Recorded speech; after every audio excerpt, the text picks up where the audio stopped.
Buenos días. En vista de que ya son 8 y 6, creo que podemos ir avanzando ya el tema de hoy. A ver, un momento.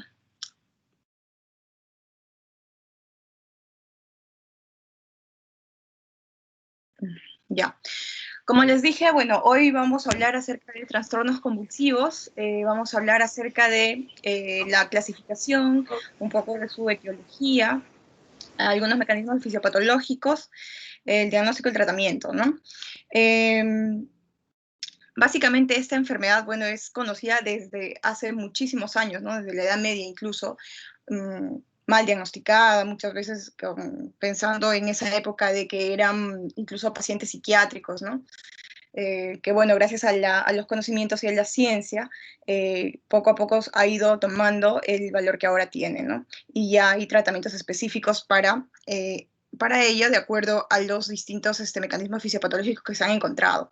Lamentablemente, a pesar de que se ha avanzado bastante, aún no se conoce específicamente el mecanismo fisiopatológico de cada tipo de convulsión, ¿no? Que sería lo ideal, ya que al haber una gran gama de clasificación en cuanto a los trastornos convulsivos, también su respuesta hacia los fármacos va a ser distinto. Entonces, actualmente solamente se conoce de manera más detallada, por decirlo así, es acerca de la crisis de ausencia, ¿no? Y que sí tenemos un fármaco específico para ello. Para el resto, generalmente usamos una gran variedad que va a ser tanto compartida para las crisis focales como las generalizadas, ¿no? Como ya vamos a ver más adelante. Entonces, vamos a empezar con un poco de historia. Las primeras referencias datan desde incluso años antes de Cristo, 3000 años antes de Cristo, desde Egipto, Mesopotamia, ¿no? En Grecia se denominaba la enfermedad sagrada. Posteriormente, ya en Roma empezó a tornarse un poco más oscura, ¿no? La definición de estos trastornos convulsivos y se le denominaron enfermedades impuras. Conforme fue pasando el tiempo, ya en la Edad Media, incluso se creía que era de carácter contagioso, ¿no? Y bueno, gracias al avance científico, ya en el siglo XIX se determinó que es secundaria a una lesión del sistema nervioso central, ¿no? Y en el siglo XX, bueno, ya se dio el concepto ya de lo que es un síndrome, ¿no? Un síndrome epiléptico. Entonces, actualmente sabemos que la convulsión por sí sola es un episodio paroxístico producido por descargas anormales excesivas, ¿no? O una actividad neuronal sincrónica en el cerebro, ¿no? Normalmente, cuando el paciente tiene solo un episodio, no lo denominamos epilepsia, ¿no? Cuando tiene un episodio aislado, solo se le denomina un trastorno convulsivo, una convulsión. En este caso, se va a dar, como menciona en la definición, por una actividad neuronal sincrónica. Como ustedes recordarán, en neurofisiología, las neuronas no suelen activarse de manera... no suelen activarse a la vez, ¿no? El mecanismo del potencial de acción y la despolarización va como fichas de dominó, ¿no? Una a una. Una se excita y la otra se va inhibiendo. Entonces, de esa manera hay un orden para poder nosotros establecer las conexiones intersinápticas, ¿no? Y no haya un desorden. Sin embargo, a nivel de esta lesión, cuando hay una alteración y se produce este episodio convulsivo, la actividad neuronal es sincrónica, o sea, se da a la vez, al mismo tiempo, y es por eso que se activan múltiples músculos, ¿no? A la vez, o se relajan múltiples músculos, o de acuerdo al área que esté alterada, ya sean motor, sensorial, ¿no? Van a activarse de manera simultánea. Entonces, eso es lo que va a provocar este episodio paroxístico, ¿ya? Cuando entonces hablamos de un solo episodio, hablamos de una convulsión. En cuanto al porcentaje de prevalencia, se dice que el 5 al 10% de la población, al menos una vez en su vida, va a tener un episodio de convulsión, ¿no? Siendo la incidencia mucho mayor en la primera infancia y en el final de la vida adulta. Hablando ya de epilepsia, vamos a describirlo como un trastorno en el que una persona tiene convulsiones o crisis recurrentes, ¿no? Debido a un proceso crónico subyacente. O sea, ya de epilepsia hablamos cuando no solamente existe una convulsión y no sabemos su causa, ¿no? Sino que además de que son repetitivas, hay un proceso crónico subyacente, ¿no? Muchos de ellos, o la mayoría de ellos al menos. A partir de la definición de epilepsia como dos o más crisis no provocadas, su incidencia es de aproximadamente 0,3 a 0,5% y su prevalencia es de 5 a 30 por 1000 habitantes, ¿no? Esas estadísticas a nivel mundial en realidad. Bueno, vamos a hablar entonces de la clasificación de las convulsiones. Esto lo he tomado de la Comisión de Clasificación de la Liga Internacional en contra de la Epilepsia, ¿no? En contra de la epilepsia, que es la ILAE. La última modificación es del 2017. Que en realidad no ha variado mucho, lo único que ha cambiado es básicamente terminología, ¿no? Que antes se utilizaba lo que eran convulsiones parciales o generalizadas, ahora se usan focales, ¿no? De teología desconocida, ya no hay, se han descubierto un poco más de causas, pero sigue siendo aún escaso, ¿no? El material con el que contamos. Entonces, de acuerdo al tipo de inicio, la convulsión va a ser de inicio focal, de inicio generalizado o de inicio desconocido, cuando no sabemos exactamente cuando de repente no hemos podido nosotros observar al paciente cuando inició el episodio convulsivo o cuando ya llegamos de repente cuando está en su estado positral, ¿no? Entonces, tenemos estos tres tipos. Un momento, por favor.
Ya, disculpen. Entonces hablábamos del tipo de convulsiones de acuerdo a su inicio, ¿no? Inicio focal, inicio generalizado e inicio desconocido. Bueno,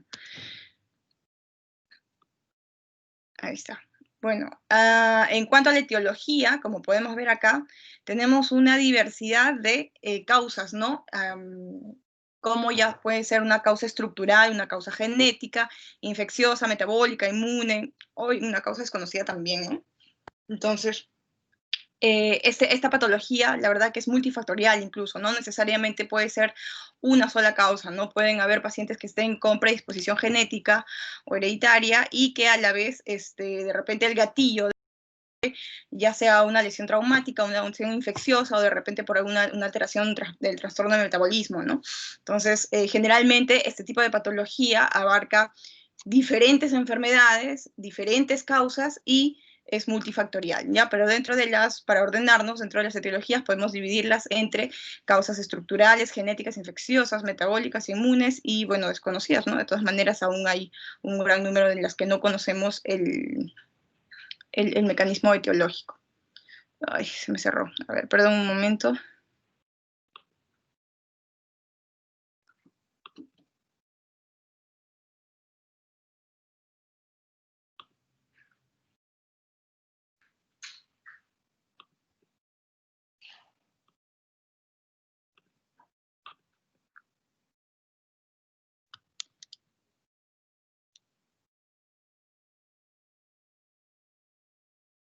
Bueno, entonces ya determinando el tipo de inicio, vamos a determinar el tipo de epilepsia también, ¿no? Que va a ser focal, epilepsia generalizada, epilepsia combinada, focal y generalizada, que era la que anteriormente se denominaba la de crisis parcial y secundariamente generalizada, ¿no? Como les digo, esta nueva clasificación básicamente es un intercambio de terminología, ¿no? No ha cambiado mucho la clasificación en sí. Entonces, ahora se le denomina focal, generalizada, combinada, generalizada y focal, y bueno, es conocida, ¿no?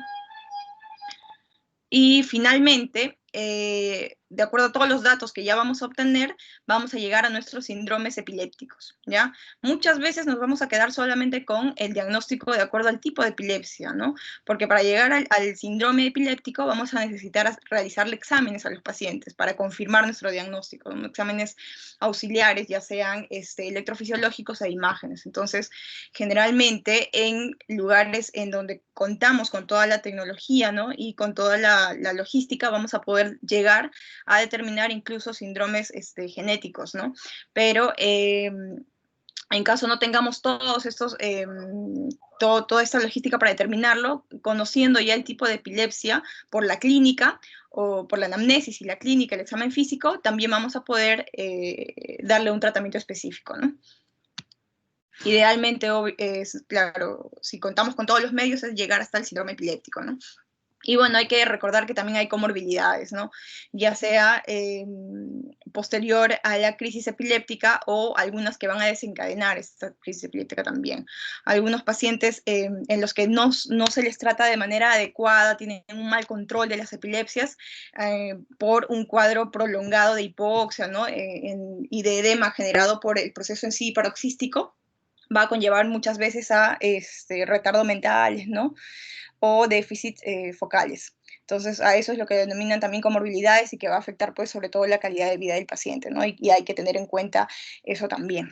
Entonces, este sistema, ya que aquí lo hemos mencionado, se basa en las manifestaciones clínicas inicialmente y en los hallazgos encefalográficos básicamente para definir el tipo de síndrome epiléptico, ¿ya? Esta cosa que se mueve, perdón. Ay, perdón.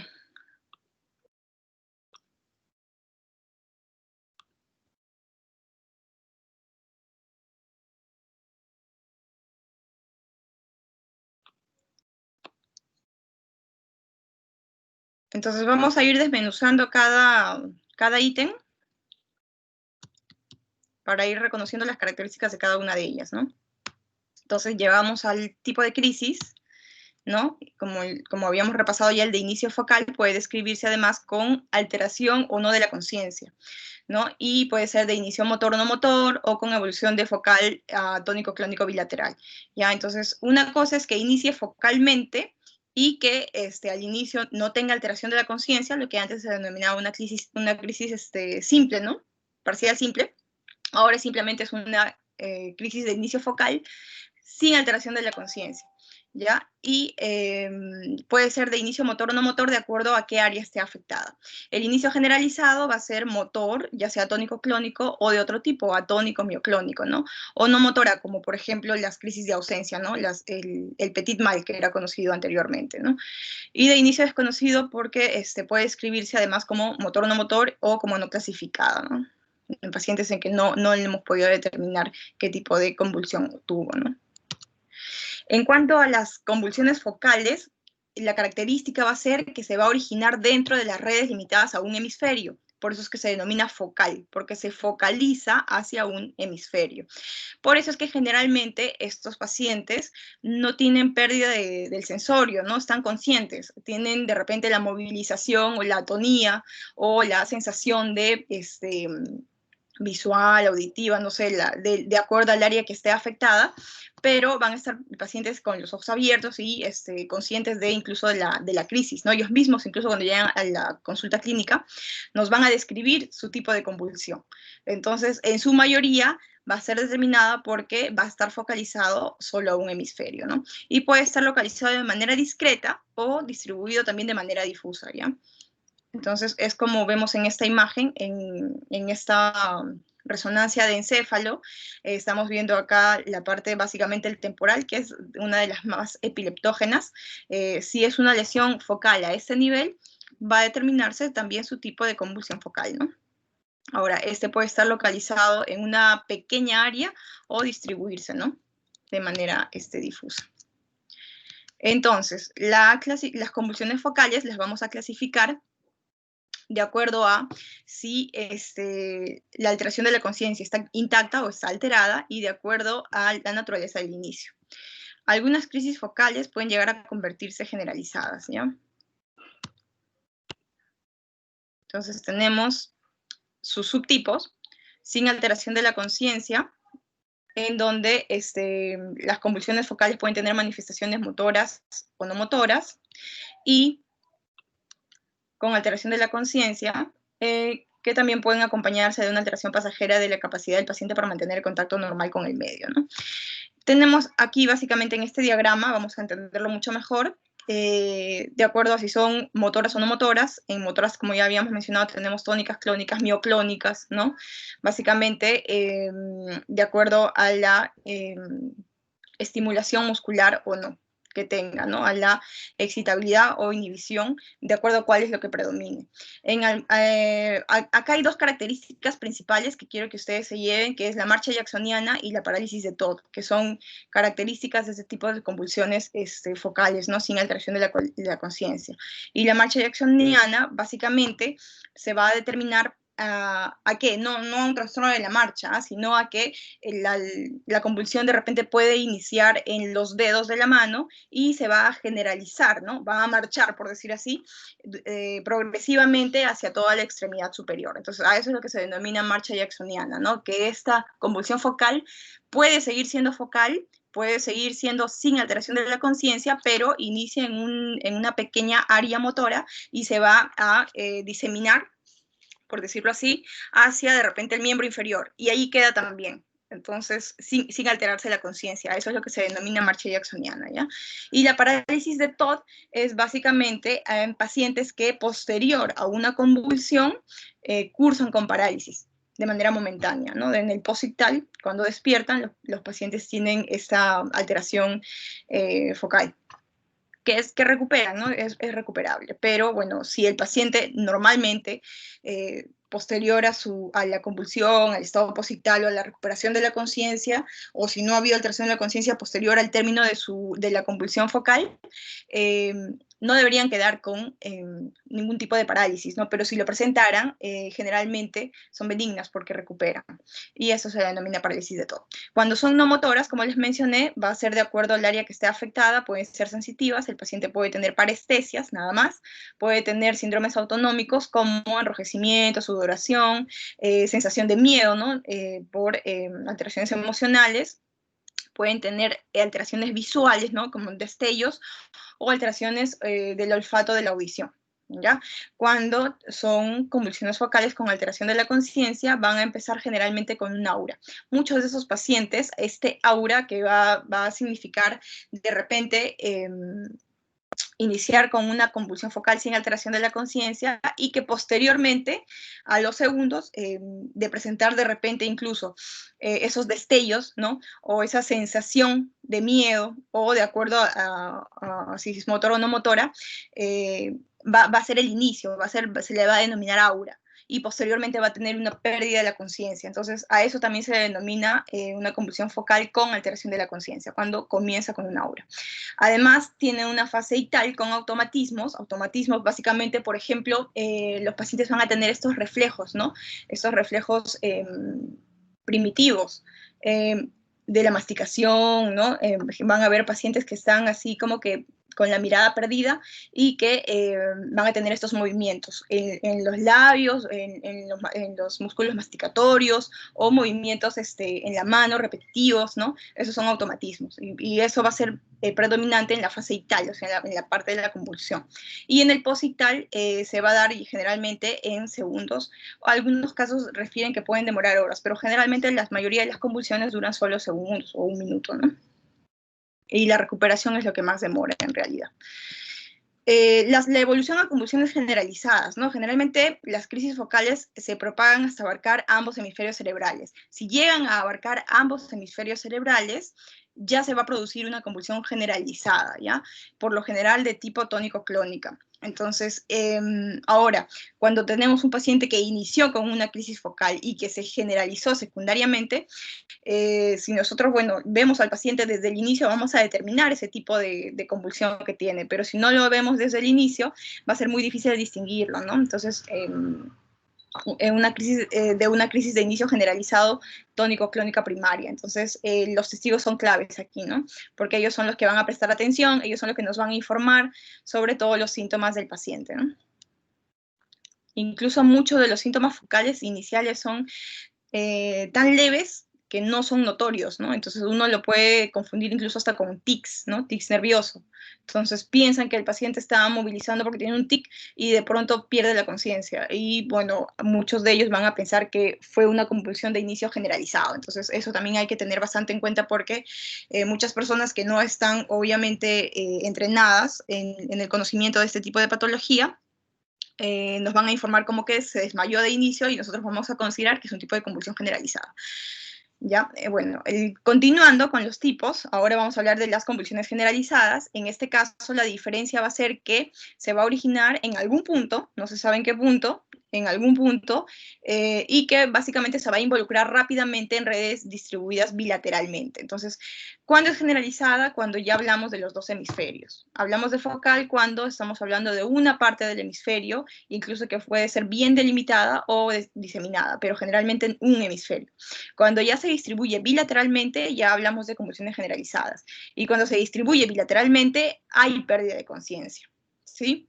Entonces pueden incluir estructuras corticales, subcorticales, y aunque no necesariamente toda la corteza, ¿no? Pero el hecho de que ya se haya diseminado de manera bilateral hace que haya una alteración del sensorio, ¿ya? Por diseminación, generalmente gracias a las fibras blancas, ¿no? Al cuerpo calloso, ¿no? Que va a permitir toda esta conexión entre ambos hemisferios. Entonces, generalmente una alteración a ese nivel va a hacer que perdamos la conciencia, como podemos ver en la imagen, ¿no? Entonces, dentro de las convulsiones generalizadas también tenemos tipos, así como en la anterior, ¿no? Aquí tenemos muchos más tipos, ¿no? Tenemos convulsiones de ausencias típicas, en las que se van a caracterizar por breves y repentinos lapsos de pérdida de conciencia sin pérdida de control postural, ¿no? La crisis dura solo unos segundos. Esta crisis es totalmente desapercibida por muchísimos, ¿no? Y generalmente lo confunden porque el paciente dicen que se desorienta o es hiperactivo, ¿no? O se pierde simplemente, ¿no? Generalmente los maestros son los que se dan cuenta porque se dan en pacientes pediátricos. Entonces, la crisis dura solo unos segundos, la conciencia se recupera tan rápido como se perdió y no hay confusión posital. Por eso parece como solamente que te perdiste un momento y regresaste, ¿no? Entonces, casi siempre empieza durante la niñez, ¿no? Entre los 4 y 10 años y al principio de la adolescencia. Por eso es que generalmente los maestros son los que nos dan o dan a los padres, ¿no? El aviso de que el niño pues tiene alguna patología, ¿no? En el electroencefalograma se van a caracterizar por haber descargas de espiga y onda de 3 Hz, ¿no? Generalizadas y simétricas, que comienzan y terminan bruscamente sobre un electroencefalograma normal. Ya esto lo vamos a ver más adelante, el electroencefalograma, cómo es que nos va a ayudar. Muchas veces es de ayuda, muchas veces no, porque el paciente tiene que estar convulsionando o en plena crisis para determinar nosotros estos tipos de alteraciones. Entre crisis y crisis, que es el periodo interictal, podemos tener un electroencefalograma normal y no quiere decir que el paciente no sea epiléptico, ¿no? Entonces, no en todos los pacientes van a haber este tipo de alteraciones, pero es importante que ustedes conozcan, ¿no? Entonces, esta es la clásica convulsión de ausencia, ¿no? Típica en niños. Pero tenemos también un tipo de ausencias atípicas, ¿no? En donde la pérdida de conciencia suele ser de mayor duración. Aquí solo dura unos segundos, como una pestañeada. Aquí no, va a tener una mayor duración y va a tener un comienzo y un final menos bruscos, acompañados de signos motores incluso más palpables, ¿no? El patrón del electroencefalograma También es un patrón de espiga y onda. Generalmente en los trastornos epilépticos tenemos este tipo de patrón de espigas y ondas lentas, ¿no? En este caso generalizado, ¿no? Porque es un tipo de convulsión generalizada, se va a ver en ambos hemisferios, con una frecuencia de menor o igual a 2,5 por segundo. Y suele acompañarse de anomalías estructurales. Entonces, en las convulsiones de ausencia atípicas sí puede haber retardo mental por estas anomalías estructurales, que no se ve en la crisis de ausencia atípica, ¿ya? Y generalmente estas atípicas no suelen responder bien a los anticonvulsivantes. Las convulsiones clásicas tónico-clónicas son el tipo de crisis principal, ¿no? De las de inicio generalizado y representan el 10% aproximadamente. Se da con mayor frecuencia en trastornos metabólicos, ¿no? Porque, bueno, una alteración a nivel sistémico me va a generar también una alteración a nivel cerebral, ¿no? El cerebro, como ustedes saben ya por recuerdos de fisiología, es bastante sensible a alteraciones tanto de hipoxia o de falta de glucosa, ¿no? Para formar ATP. El metabolismo cerebral es bastante aeróbico, entonces cualquier alteración a nivel de trastornos metabólicos va a generar convulsiones de tipo generalizadas. Entonces, hablando un poco más de este tipo, va a tener una fase inicial que va a ser la fase tónica. En una convulsión tónico-clónica, como su mismo nombre lo dice, la fase inicial suele ser tónica, en donde incluso podemos encontrar un clásico grito ictal. Y esto se va a dar, ¿por qué? Porque va a haber una contracción de los músculos, incluso de la garganta, ¿no? Entonces va a haber un grito ictal. Se va a alterar la respiración, las secreciones van a aumentar e incluso va a tornarse cianótico. Entonces todo esto también va a provocar contracción de los músculos mandibulares, ¿no? En la fase tónica va a haber una contracción tónica generalizada. Entonces el mayor temor cuando vemos, por ejemplo, que ustedes clásicamente, definitivamente, alguna vez han escuchado que a un paciente con convulsiones hay que ponerlo de costado y evitar que se muerda la lengua, ¿no? Entonces, eso va a ser debido a esta contracción sostenida, ¿no? De los músculos mandibulares que va a provocar esta clásica mordedura de lengua, ¿no? La que tenemos que evitar. Va a haber también un aumento del tono simpático, que va a producir un aumento del ritmo cardíaco, de la presión arterial y del tamaño pupilar. Y luego de 10 a 20 segundos va a continuar una fase clónica, ¿ya? Producida al superponerse periodos de relajación muscular. Entonces, esa fase de movimiento clásico que nosotros vemos que el paciente empieza a mover los brazos, a mover las piernas, es debido a que se superponen periodos de relajación a la fase clónica, básicamente, porque la fase tónica es inmóvil. El paciente está todo contraído, inmóvil, ¿no? Entonces, debido al periodo de relajación muscular que más o menos se da al minuto, luego de 10 a 20 segundos de haber iniciado la fase tónica, vamos a encontrar la fase clónica. Y finalmente vamos a tener la fase posictal, en donde ya hay ausencia de respuesta, hay flacidez, hay salivación excesiva, y aquí es donde puede haber incontinencia vesical o intestinal, ¿no? Entonces tenemos aquí, la fase tónica es clásica contracción muscular, ¿no? Como podemos ver al paciente allí. Luego viene la fase clónica, que son los movimientos bruscos involuntarios, y aunque uno parezca que en realidad en esta fase clónica es donde está mayor contracción de los músculos, no, es básicamente por esta alternancia entre contracción y relajación, ¿ya? Y finalmente, la fase posictal, en la parte de, agotamiento, que lo menciona acá, ¿no? Que muchos de los pacientes al despertar van a tener gran cansancio y mucho dolor de cabeza, dolor muscular, y claro, ¿no? Porque todo el cuerpo ha estado en actividad, y en una actividad rítmica y fuerte, entonces generalmente es lo que sienten los pacientes al despertar, ¿no? Entonces, tenemos otros tipos de convulsiones generalizadas, las convulsiones atónicas, ¿no? En este caso, va a ser todo lo contrario, va a haber una pérdida repentina de más o menos de 1 a 2 segundos del tono muscular postural. Entonces, aquí más bien va a haber una pérdida del tono, ¿no? Y el cuidado que deben tener incluso estos pacientes es que incluso se pueden caer, ¿no?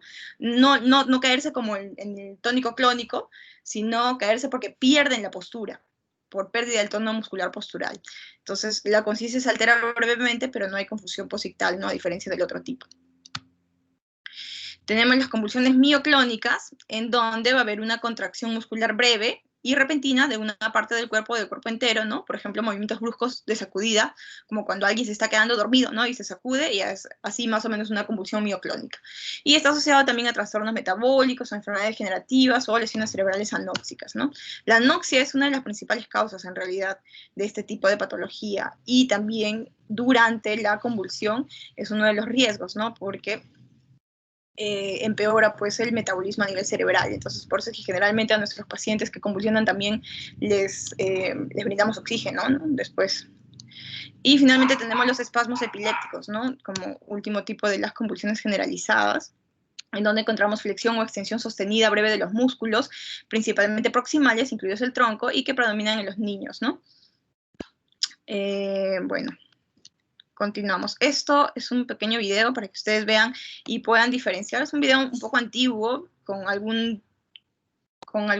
terminología antigua también, pero como les mencioné, es básicamente la nueva clasificación, son cambios de terminología, entonces nos van a ayudar a entender a uno, a reconocer. Este es un paciente con una convulsión tónica, con convulsión, con una crisis parcial simple, ¿no?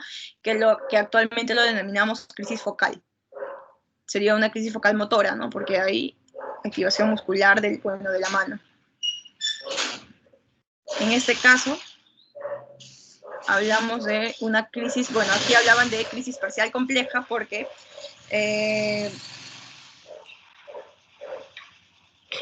se generalizaba, ¿no? Se generalizaba, iniciaba focal y se generalizaba.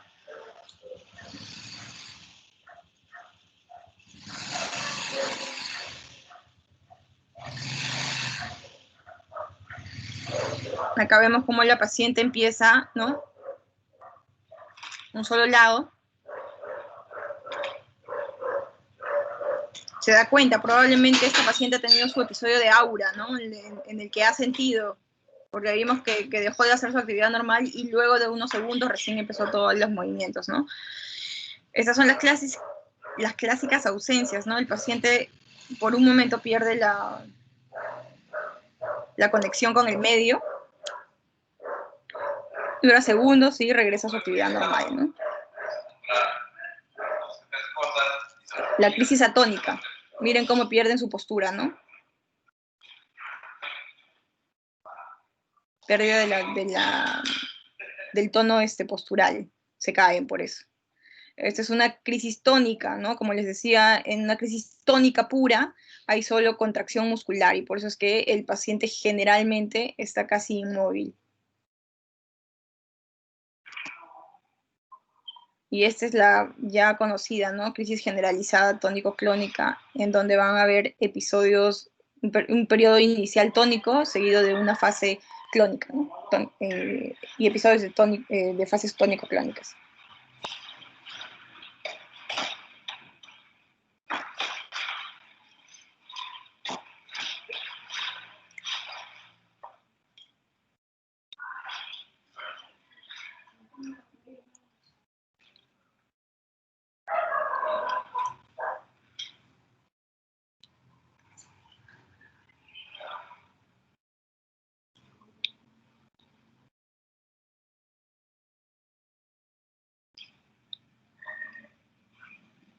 Si lo adelantamos. Acá ahí tenemos crisis mioclónicas, en donde predomina la fase de la mioclonía, contracción muscular.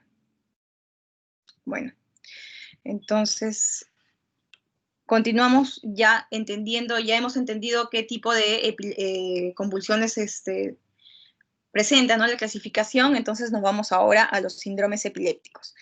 Los síndromes epilépticos son trastornos en los que la epilepsia es una manifestación predominante y en los que hay pruebas suficientes para sugerir un mecanismo subyacente común. Como yo les dije, ¿no? Si es que solo es una convulsión y no encontramos una causa específica o no se ve en los exámenes de apoyo, sigue siendo un tipo de convulsión, nada más. Pero si ya encontramos una causa subyacente y que está asociado, ¿no? Que se correlaciona, entonces a eso ya denominamos un síndrome epiléptico, ¿no? Y tenemos miles de síndromes epilépticos, varios, aún a pesar de que nos falta mucho conocer sobre los distintos síndromes, ya contamos con distintos tipos, ¿no? Tenemos acá incluso identificado algunos genes, como el gen KCNK2, que está en el cromosoma 20, ¿no? En el brazo Q13.3. ¿Y cuál es la función de este gen? Subunidades de conducto del potasio, reguladas por voltaje. Las mutaciones en las regiones del poro reducen 20 a 40% las corrientes de potasio y ello culmina en deficiencia de la repolarización. Entonces, el síndrome clínico que va a presentar son convulsiones familiares benignas del recién nacido, ¿no? El mecanismo es hereditario, autosómico dominante, y va a comenzar en la primera semana de vida en los lactantes, ¿no? Entonces, esto es un tipo raro.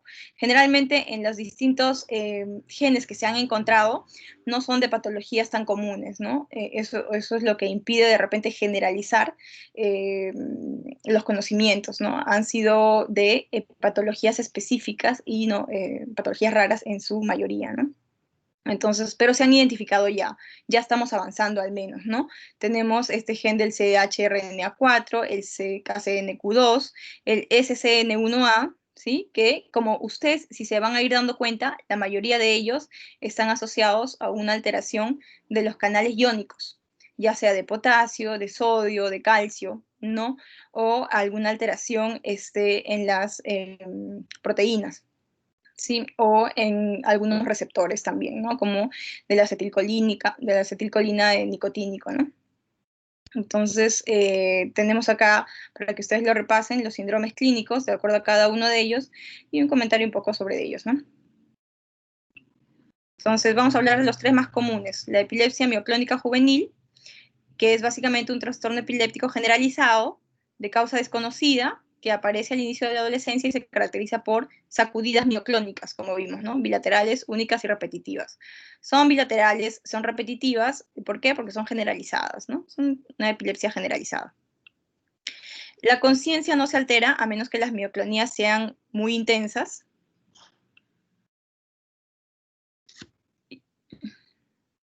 Perdón, este material. Responde bien al tratamiento anticonvulsivante y suele existir antecedentes familiares. La causa es poligénica, no hay una causa específica. El síndrome de Lennox-Gastaut es mucho más en pacientes pediátricos, ¿no? A diferencia del anterior que era juvenil. En el síndrome de Lennox-Gastaut eso afecta más a niños. Hay una triada clásica en donde hay múltiples tipos de crisis, hay descargas de espiga y onda, como les mencioné, ¿no? Casi en todas las patologías epilépticas hay este tipo de descargas. Lentas, Doctora, ¿sí? disculpe, ha dejado de compartir pantalla. ¿Así? A ver, perdón, debe ser mi internet. A ver, un momento.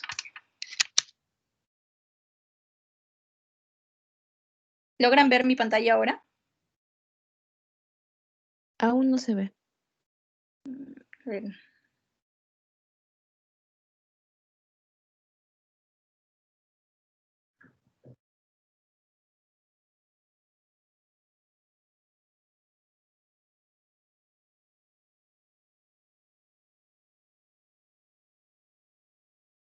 ¿Ahora ven mi pantalla?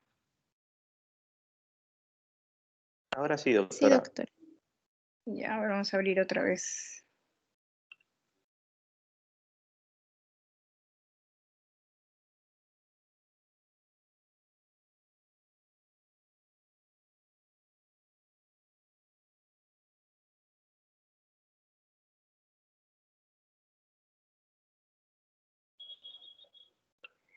Listo, estábamos hablando del síndrome de Lennox-Gastaut, ¿no? Que ya, a diferencia de la otra entidad, afecta más a niños, tiene esta triada, ¿no?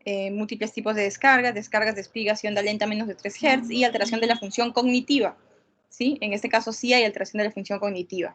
Y dentro de las causas encontramos múltiples causas, ¿no? Mutaciones de novo, anomalías del desarrollo, hipoxia, isquemia perinatal, de repente, traumatismos, infecciones u otras lesiones adquiridas, ¿no? Muchos pacientes tienen lamentablemente mal pronóstico, ¿no? Y finalmente, uno de los más conocidos o de los que al menos tienen, responde muy bien al tratamiento quirúrgico es el síndrome de epilepsia del lóbulo temporal mesial. Sí, en este caso es el síndrome más frecuente que se acompaña de crisis focales, ¿no? A diferencia de los dos anteriores que son crisis generalizadas, este síndrome de epilepsia del lóbulo temporal mesial es como su nombre lo dice, ¿no? Lóbulo temporal mesial, está bien localizado, está focalizado. Entonces va a haber con alteración de la conciencia y es un ejemplo de un síndrome epiléptico clásico, con signos clínicos, con el electroencefalograma también clásico y con características patológicas. Suele ser resistente al tratamiento anticonvulsivo, pero responde bien a la cirugía, ¿no? Y estas son las características, básicamente. Son pacientes que tienen antecedentes de convulsiones febriles o antecedentes familiares de epilepsia con comienzo precoz, ¿sí? Las convulsiones suelen ser intratables, ¿no? Como les mencioné acá, de tratamiento resistente al tratamiento médico. Tienen su aura frecuentemente, hay automatismos complejos, el paciente queda inmóvil con la mirada perdida, hay pérdida de memoria, ¿no? Básicamente porque también está afectando el lóbulo temporal, ¿no? En donde tenemos también la parte de la memoria, ¿no? Del hipocampo, la parte mesial. Entonces, por eso es que puede estar asociada también con pérdida de memoria o con disfasias. En las pruebas de laboratorio, en el electroencefalograma, vamos a encontrar puntas unilaterales o bilaterales en la región temporal anterior. Va a haber hipoperfusión en las distintas tipos de resonancias magnéticas con las que contamos, y se le hace generalmente test neuropsicológicos, ¿no? En este caso, el test de WADA, que es para determinar deficiencia de memoria, ¿no? Para registrarlo, básicamente, ¿no? Y en la resonancia vamos a encontrar el hipocampo reducido, con aumento de señal en secuencias ponderadas en T2, lóbulo temporal pequeño y hasta temporal agrandado.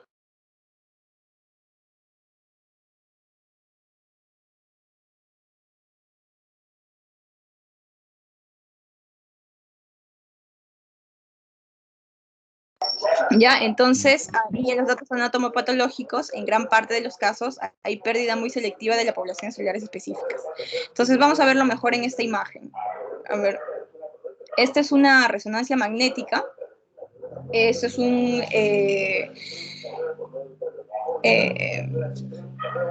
estamos hablando de una secuencia de T2, en una secuencia de T2 porque el líquido cefalorraquídeo es hiperintenso, como ustedes pueden ver acá en los ventrículos, ¿no?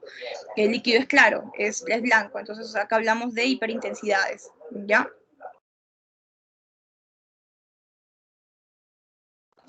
Tenemos acá, señalando la flecha en blanco, es la parte del hipocampo, de la parte del temporal, la parte medial, por eso es del lóbulo temporal mesial.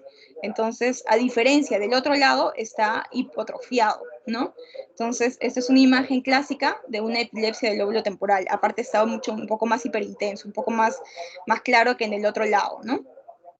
Entonces, generalmente, y gracias a que ahora ya contamos con resonadores como que de más claridad, en HD, por decirlo así, ¿no? Con más alta resolución, ya con un resonador de 3 Teslas nosotros podemos identificar estas lesiones, que son muy difíciles de diagnosticar.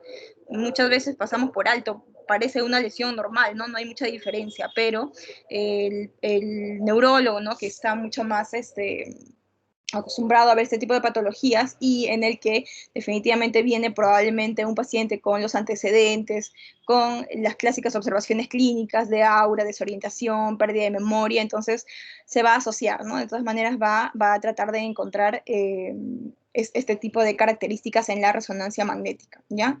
No se olviden, lo vemos mucho mejor en esta secuencia de T2.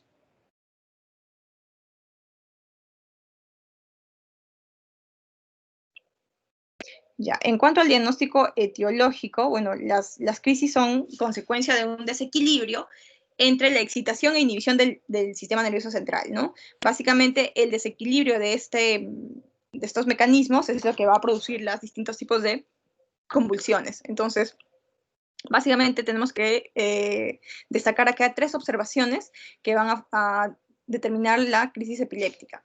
Uno, que el cerebro normal es capaz de sufrir una crisis en determinadas circunstancias, ¿no? Y que existen diferencias respecto a la susceptibilidad o al umbral para la crisis. Hay pacientes, por ejemplo, pediátricos, no todos los pacientes que hacen fiebre, no todos los niños con fiebre van a llegar a hacer crisis convulsivas febriles, ¿no? Sin embargo, el paciente que hace crisis convulsiva febril probablemente tenga una susceptibilidad. Hay alguna alteración, han identificado genes, ¿no? Que hacen que tenga mayor susceptibilidad a sufrir este tipo de trastorno cuando se le expone a una determinada circunstancia, ¿no? De repente el niño empezó con una infección, ¿no? Con algo y hizo una fiebre alta y como ya tenía el gen de predisposición, por eso es que tenía el umbral más bajo y generó la crisis convulsiva, ¿no? A pesar de que tiene un cerebro normal. A pesar de que tiene un cerebro normal, hay un gatillo que va a determinar el inicio de este tipo de crisis, ¿ya? ¿Qué más? Entonces, esta es la primera observación. La segunda es que algunos procesos tienen muchas más probabilidades de resultar en un trastorno convulsivo crónico, ¿no? Lo más predominante, el 45% de las causas de procesos que van a terminar en convulsiones crónicas es los traumatismos encefalocranianos, graves, ¿no? Entonces,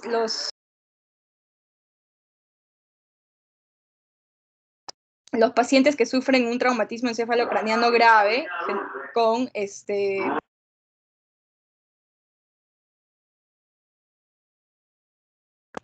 generalmente aquellos pacientes que vienen con fracturas craneales o con hematomas intraparenquimales, en donde vamos a encontrar daño neuronal, ¿no?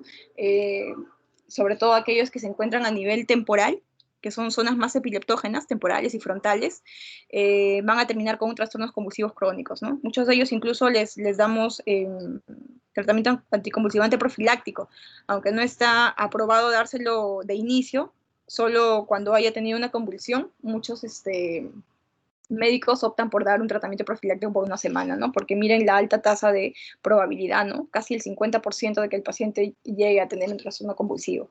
Otra de las causas es pacientes con accidentes cerebrovasculares, isquémicos o hemorrágicos, cualquiera de los dos, ¿no?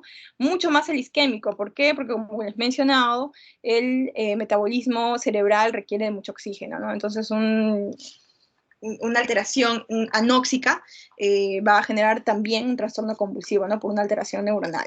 Infecciones, ¿no? Las infecciones también llevan, no se olviden, a un estado acidótico, ¿no? Entonces, en un estado acidótico va a haber aumento del lactato y también va a haber alteraciones en el metabolismo. Entonces, no va a ser un metabolismo aeróbico. Y anomalías del desarrollo o un proceso que llamamos también epileptogénesis, ¿no? En el que este cambio producido por estas alteraciones, ya sea TEG, ACV, infecciones o anomalías del desarrollo, va a hacer que las neuronas sean mucho más susceptibles a ser activadas. Y la tercera observación clínica va a ser que estas crisis son episódicas. Entonces, existen factores desencadenantes que inducen ¿ya? Entonces, estas crisis van a ser desencadenadas por ciertos factores, ya sean intrínsecos o sean extrínsecos. Estos factores intrínsecos pueden ser desde el estrés físico, psicológico, desde privación del sueño, cambios hormonales, del ciclo menstrual, todo eso pueden ser factores desencadenantes. Entonces, esto también nosotros tenemos que estar en cuenta al preguntar a nuestro paciente cuando llega a consulta, ¿no? En la anamnesis. Y en cuanto a los factores extrínsecos, pueden estar expuestos a sustancias tóxicas, a drogas o a fármacos, ¿no? Incluso.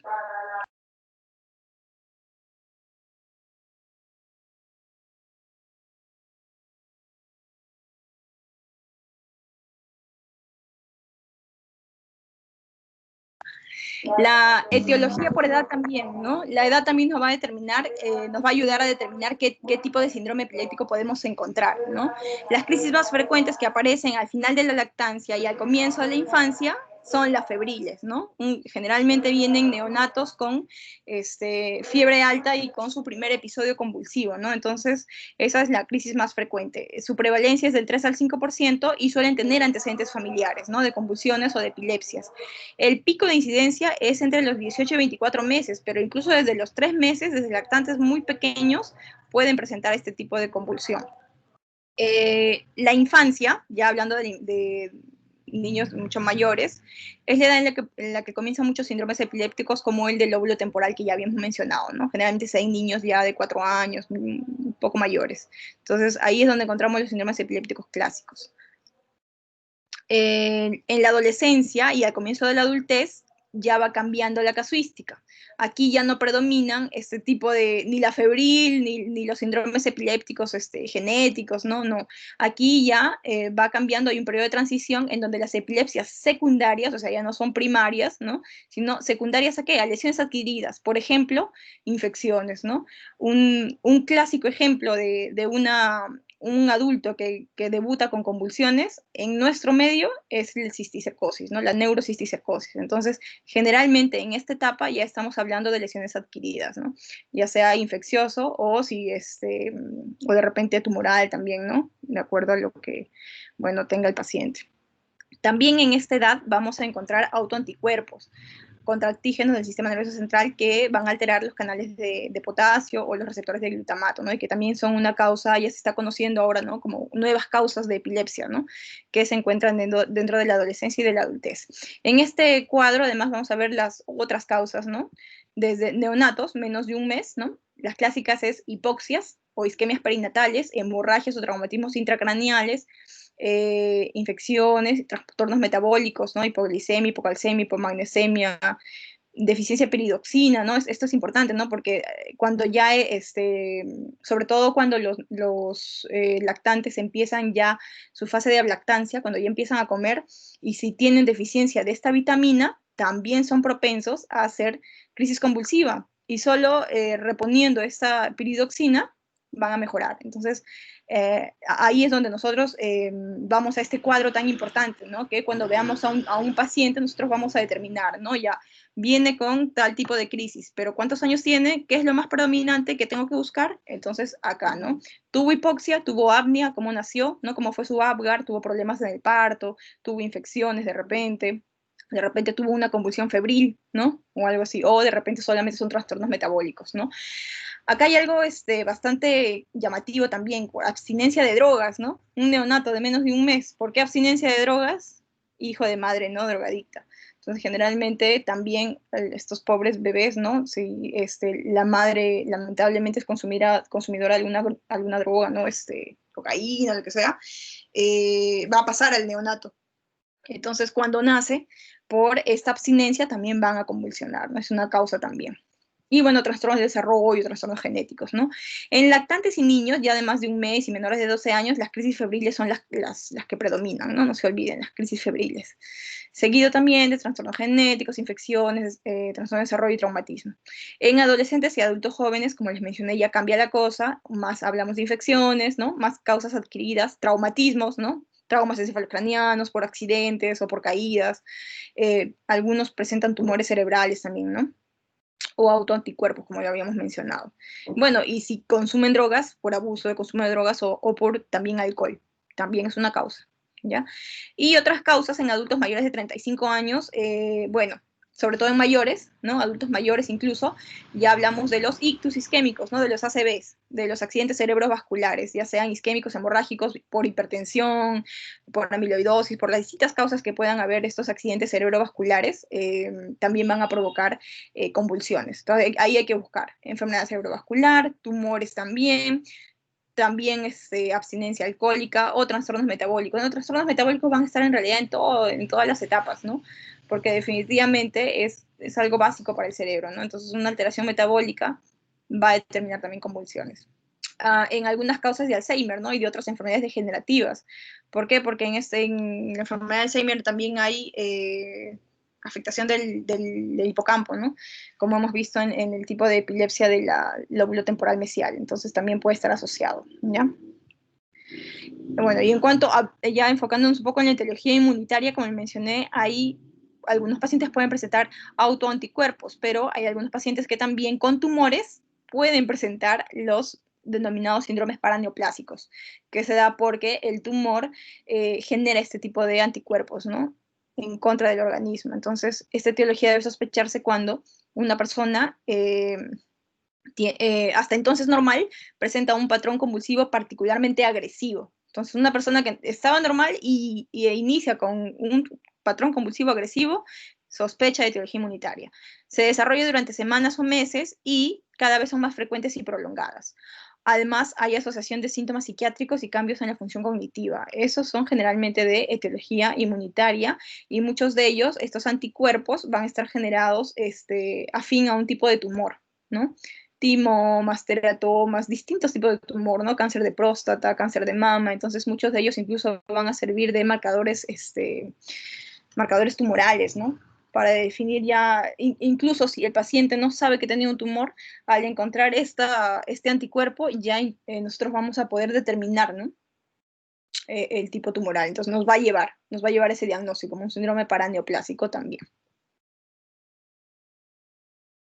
Acá podemos observar en una resonancia magnética, esta es una secuencia de FLIR. Bueno, esto es para... algunos de ustedes de repente ya conocen este tipo de secuencia, otros no, es algo nuevo, pero ya ustedes es bueno que se vayan familiarizando con este tipo de imágenes, ¿no? Entonces, esta es una resonancia de cerebro, ¿no? Acá tenemos los ventrículos, normalmente debe verse así, en esta secuencia de FLIR, en donde el líquido es negro, y esto parece una foto negativa, ¿no? del cerebro. Entonces, pero vemos estas hiperintensidades, estas zonas mucho más blancas que la corteza normal. Tenemos acá múltiples lados, ¿no? Entonces, esta imagen es clásica de un paciente con una encefalitis autoinmunitaria y con anticuerpos contra el receptor GABA. Entonces, si ustedes se acuerdan, el receptor GABA es el principal receptor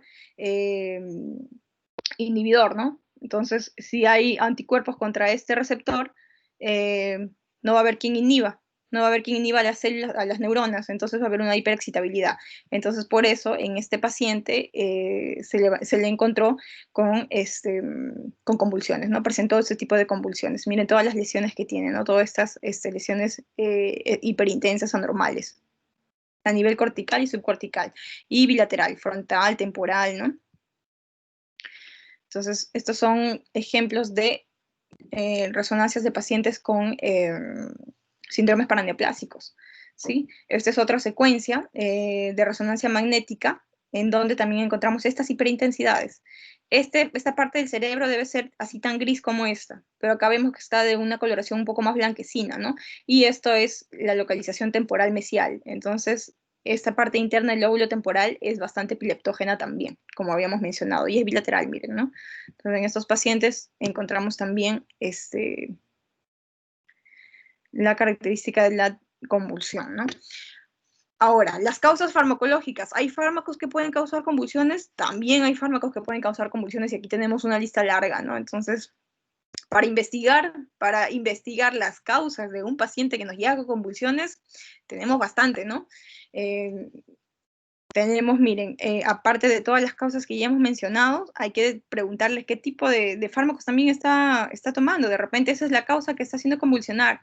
Entonces, esto también es un cuadrito para que ustedes lo tengan en cuenta. No se sabe exactamente la causa, cómo es que cada fármaco le produce la convulsión.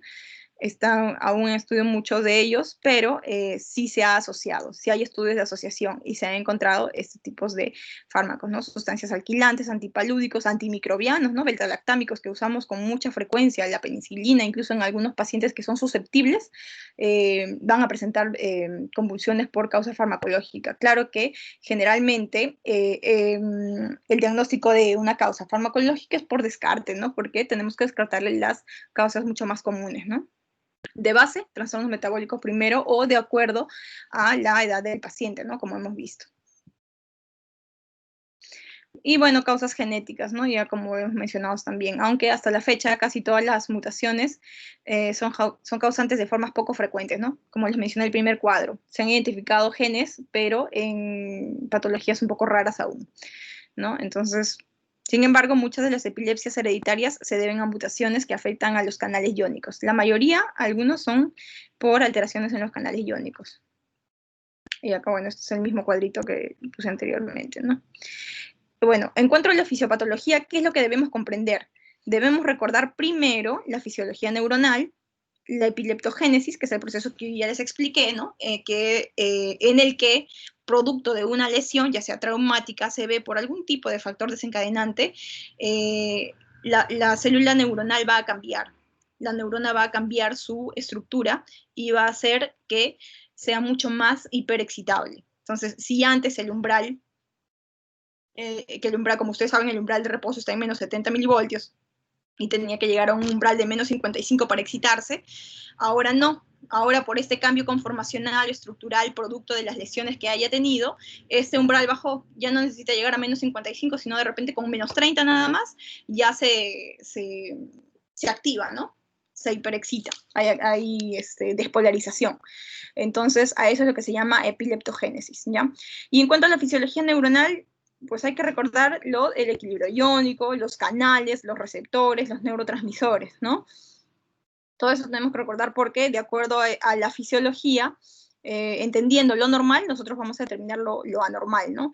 Entonces, hablamos de los canales, ¿no? Hemos estado hablando en muchos casos que hay una alteración de canales. Entonces, como ustedes saben, para la despolarización va a haber, vamos a tener básicamente estos elementos, 3 elementos, sodio, potasio y calcio. Entonces, iban a haber canales de sodio, canales de potasio, canales de calcio, ¿no? El potasio importante para la hiperpolarización, ¿no? O la repolarización. El sodio importante para la despolarización y el calcio para la liberación de los neurotransmisores, ¿no? Entonces, no nos tenemos que olvidar de estos 3 canales importantísimos. Canales de sodio gatillan potenciales de acción luego de despolarizaciones parciales de la membrana, una alteración en ellas que va a provocar unas descargas paroxísticas, ¿no? Porque los canales de sodio, si va a haber mayor cantidad de entrada de sodio, va a haber mayor despolarización, mayor activación, mayor excitación, ¿ya? Entonces, una alteración, descargas paroxísticas. Es el principal lugar de acción de la mayoría de los fármacos antiepilépticos. Fenitoína, carbamazepina, ácido valproico, todos los fármacos que nosotros conocemos, la mayoría tiene su actividad a este nivel, a nivel de los canales de sodio. Como les digo, esto es a manera general. Idealmente sería que nosotros conozcamos exactamente qué tipo de alteración encontramos en cada subtipo de trastorno convulsivo, ¿no? ¿Cuál va a ser para el focal? ¿Cuál va a ser para el generalizado? ¿Para el focal motor? ¿Para el focal sensitivo? ¿Para el focal con evolución generalizada? ¿Para el que tiene sin alteración de conciencia, con alteración de conciencia, ¿no? O todos los generalizados, ¿no? Idealmente deberíamos conocer. No se sabe aún. Por eso es que la mayoría de antiepilépticos lo que actúan es en estos canales. La mayoría. Su lugar de acción es en estos canales de sodio. ¿Por qué? Porque precisamente lo que queremos hacer es que no haya tanta hiperexcitabilidad, que recupere su equilibrio entre excitación e inhibición. ¿Y cómo lo hacemos? Reduciendo la despolarización, ¿no? Entonces vamos a inhibir estos canales de sodio para que no se desarrollen muchos potenciales de acción, para que no haya despolarización continua, ¿ya? Entonces, una mutación en ellas van a provocar generalmente epilepsias tónico-clónicas generalizadas. En general, ¿no? Los canales de potasio, como les mencioné, participan en la repolarización e hiperpolarización, ¿no? A diferencia del canal de sodio. Entonces, estos son importantes porque van a evitar la repetición de los potenciales de acción, ¿no? Los canales de potasio son tan importantes como los de sodio para el equilibrio del potencial de acción. Tiene que haber un canal de potasio normal para que pueda haber su repolarización, su hiperpolarización, ¿no? ¿Se acuerdan? Entonces, una alteración a ese nivel, si no se logra repolarizar, si no hay hiperpolarización, va a permanecer también, va a haber una hiperexcitabilidad, ¿no? Entonces, una alteración en el canal de potasio también va a provocar convulsiones. ¿Por qué? Porque al no regularizar la repolarización, va a continuar el estado de hiperexcitabilidad. Entonces, mutaciones en sus genes codificadores explican o está asociado a la epilepsia benigna neonatal, ¿no? Hay algunos estudios precisos. En cuanto a los canales de calcio, acá tenemos 5 subtipos clásicos, L, N, P, Q y T. De estos nos vamos a enfocar en el tipo T. ¿Por qué? Porque este es el que más se ha estudiado. En realidad, en cuanto a la fisiopatología de las crisis generalizadas, el que más conocimiento se tiene y el que gracias a eso tenemos un tratamiento anticonvulsivo específico es porque se ha determinado que de estos 5 subtipos de canales de calcio, el subtipo T, que participa en la ritmicidad del tálamo cortical, una alteración a este nivel va a crear las crisis de ausencia. ¿Y por qué? Porque la asociación entre el tálamo y la corteza y la cortical va a intervenir en ¿qué? En estado de alerta. Por eso es que en las crisis de ausencia vemos que el paciente por segundos pierde su estado de alerta, ¿no? ¿Y es por qué? Porque hay una alteración en este tipo de canal de calcio tipo T que precisamente se encuentra en el tálamo, ¿ya? Entonces, allí están regulados por cambios de voltaje y por activación de receptores GABA tipo B, que son los postsinápticos, que va a permitir una alteración, la entrada de calcio va a permitir la depolarización sostenida, ¿no? Entonces, precisamente más adelante que lo voy a mencionar, la etosuximida, actúa a este tipo de nivel, en estos receptores GABA, ¿ya? Entonces, va a haber convulsiones, ¿por qué? Porque aumenta la hiperexcitabilidad por alteración del canal de sodio-potasio o porque no hay quien inhiba, o sea, hay alteración del receptor GABA, que es inhibidor. Si no hay quien inhiba, también se hiperexcita, ¿no? Entonces, aquí estamos hablando de las clásicas crisis de ausencia, ¿ya? Entonces, ya nos hemos adelantado un poco, ¿no? Así como los canales son importantes, también los sistemas glutamaérgicos y el sistema GABAérgico. ¿Por qué? Porque este es el principal neurotransmisor excitatorio y este es el principal neurotransmisor inhibitorio. Y si estamos hablando constantemente de que hay una alteración entre excitación e inhibición, tenemos que también recordar estos dos sistemas, ¿no? Entonces, no se olviden que el sistema glutamaérgico, solo el 20-30% actúa como neurotransmisor y tiene sus tipos de receptores, ¿no? Inotrópicos, el NMDA, que son canales de sodio-calcio, y los metabotrópicos, ¿no? Y en cuanto a los sistemas, al sistema GABAérgico, se da en el 30-50% de la sinapsis en el sistema nervioso central y tiene sus dos receptores. Incluso tiene tres, ¿no? Hay en GABA-C, que dicen, pero es como que un subtipo de la. Entonces, básicamente, el que va a estar afectado es el tipo de GABA-A o GABA-B. Jamás el GABA va a estar predominando por su canal de cloro y el GABA-B por un canal de potasio, que es un componente más lento, ¿no? Ya, en cuanto al mecanismo de inicio, ¿cómo inicia una convulsión focal? Que es, bueno, este mecanismo de inicio básicamente es ya en convulsiones focales, va a haber una despolarización relativamente prolongada de la membrana neuronal debido a entrada de calcio extracelular. Despolarización relativamente prolongada por entrada de calcio. Este calcio que va a provocar la apertura de los conductos de sodio dependiente voltaje. Y estos van a generar potenciales de acción repetitivos, ¿no? Y finalmente, se va a producir un potencial de hiperpolarización regulado por los receptores GABA o por canales de potasio. Y esto va a generar la crisis focal, ¿ya? En cuanto a la propagación, cuando hay una activación suficiente, de suficiente número de neuronas circundantes, va a permitirse su propagación, ya sea sináptica o no sináptica. Y esto va a ser gracias a ¿qué? A la elevación del potasio extracelular. El potasio extracelular va a atenuar la hiperpolarización y va a despolarizar las neuronas vecinas. Asimismo, el calcio va a acumularse en las terminales presinápticas que llevan a la liberación de neurotransmisores, ¿no? Acuérdense que para liberar neurotransmisores se necesitaba el calcio.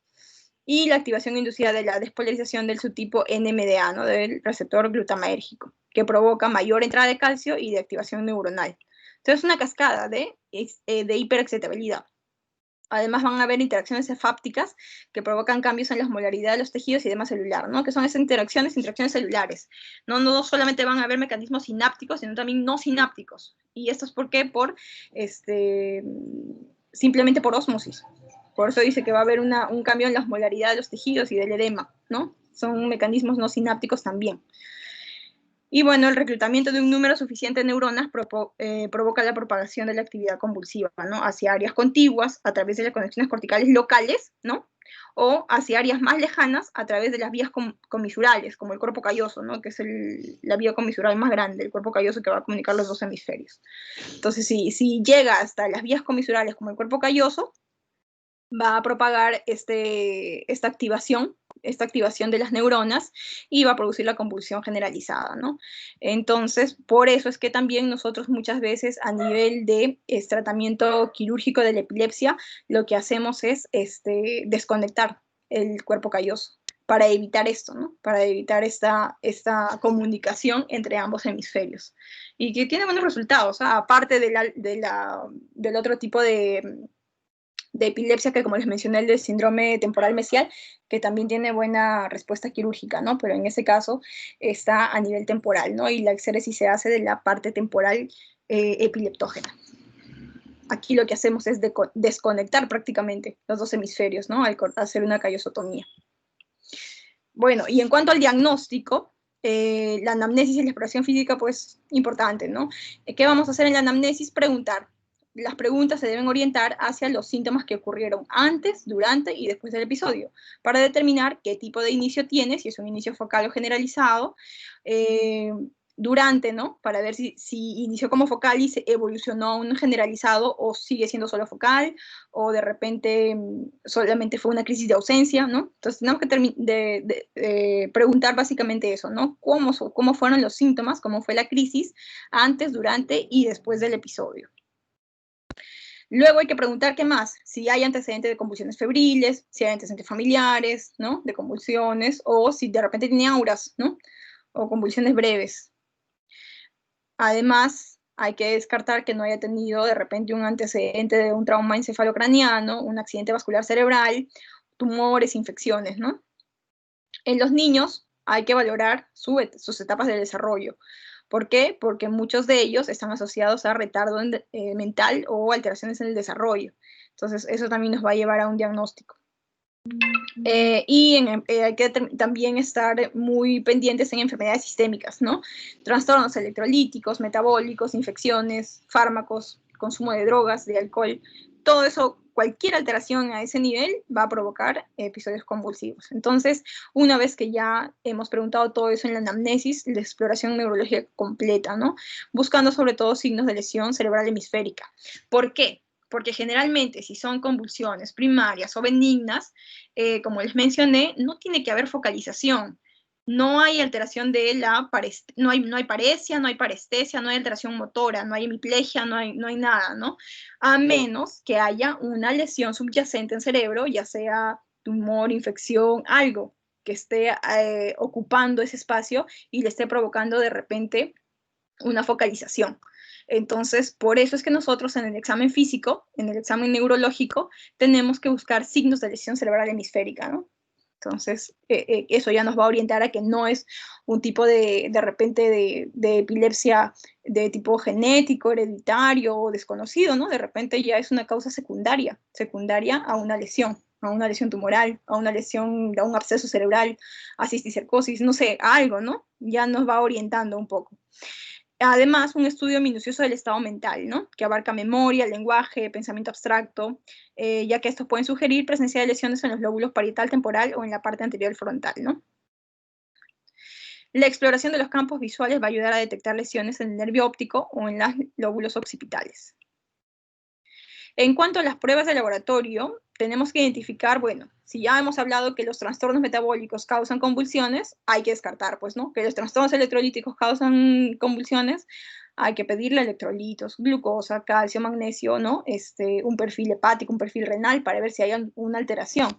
Una enfermedad hepática, una insuficiencia renal, también va a provocar encefalopatías, y esas encefalopatías son productoras también de convulsiones, entonces tenemos que descartar eso. Lo más común primero. Vamos de lo más común a lo más, a lo menos común, ¿no? Si no hay nada acá, ¿qué hacemos? Análisis toxicológico en sangre y orina. ¿Por qué? Porque fármacos y drogas o hasta alcohol pueden provocar convulsiones también, ¿ya? ¿La punción lumbar está indicada? Sí. Si existe alguna sospecha de meningitis, encefalitis, y es obligatoria en pacientes inmunodeprimidos, ¿no? El clásico VIH, de hecho, que ellos también son susceptibles a infecciones mucho más graves, entonces ellos son mucho más susceptibles a convulsiones. Y bueno, si se descarta todo y aún no encontramos causa, podemos hacer también pruebas de autoanticuerpos, ¿no? En suero y en líquido cefalorraquídeo, ya sea para descartar a una enfermedad autoinmune o un síndrome paraneoplásico. De repente el paciente no sabe que tiene un tumor y lo descubrimos. ¿Por qué? Porque debuta con un síndrome paraneoplásico, con convulsiones, que no tiene nada que ver con su tumor. De repente el señor tiene un tumor en la próstata, tiene un cáncer de próstata, pero porque ese tumor generó estos autoanticuerpos, debutó con convulsiones, ¿no? Entonces, muchas veces Muchos pacientes, a pesar de que no tienen el antecedente, gracias a esa convulsión ya nosotros determinamos, ¿no?, el diagnóstico. Podemos buscar eso también, aunque es lo menos común. Eso definitivamente es para el final, ¿no?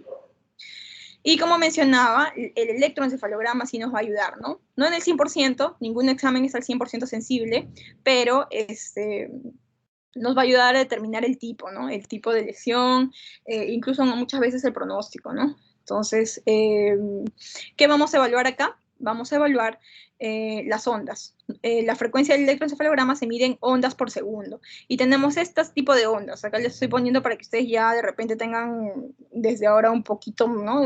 O si ustedes quieran revisar un poco más, esto es lo básico, ¿no? Tenemos 4 ondas básicas, ¿ya? Alfa, beta, delta y teta. Las que normalmente están activas en un paciente normal y en un paciente despierto son las ondas alfa, que tienen una frecuencia de 8 hasta 12, ¿ya? Hertz. Y se ven así, se ven como estas figuritas de acá. Las tipo beta son ondas más rápidas y van de 14 a 20, como acá están, ¿no? Como está en el gráfico. Y tenemos 2 tipos de ondas lentas, delta y teta. Generalmente estas ondas son las que se encuentran en los episodios convulsivos, ¿no? O son espigas, no son estas ondas, pero espigas, ondas, pero son lentas, ¿ya? Lo vamos a diferenciar de esta onda alfa, que es la clásica, ¿ya? Entonces, conociendo ya esto, vamos a poner acá 2 ejemplitos, ¿no? Bueno, 3 ejemplos. Por ejemplo, la parte A, que ven acá lo que estoy señalando, estas letras, estos números, básicamente son donde se localizan los electrodos, ¿no?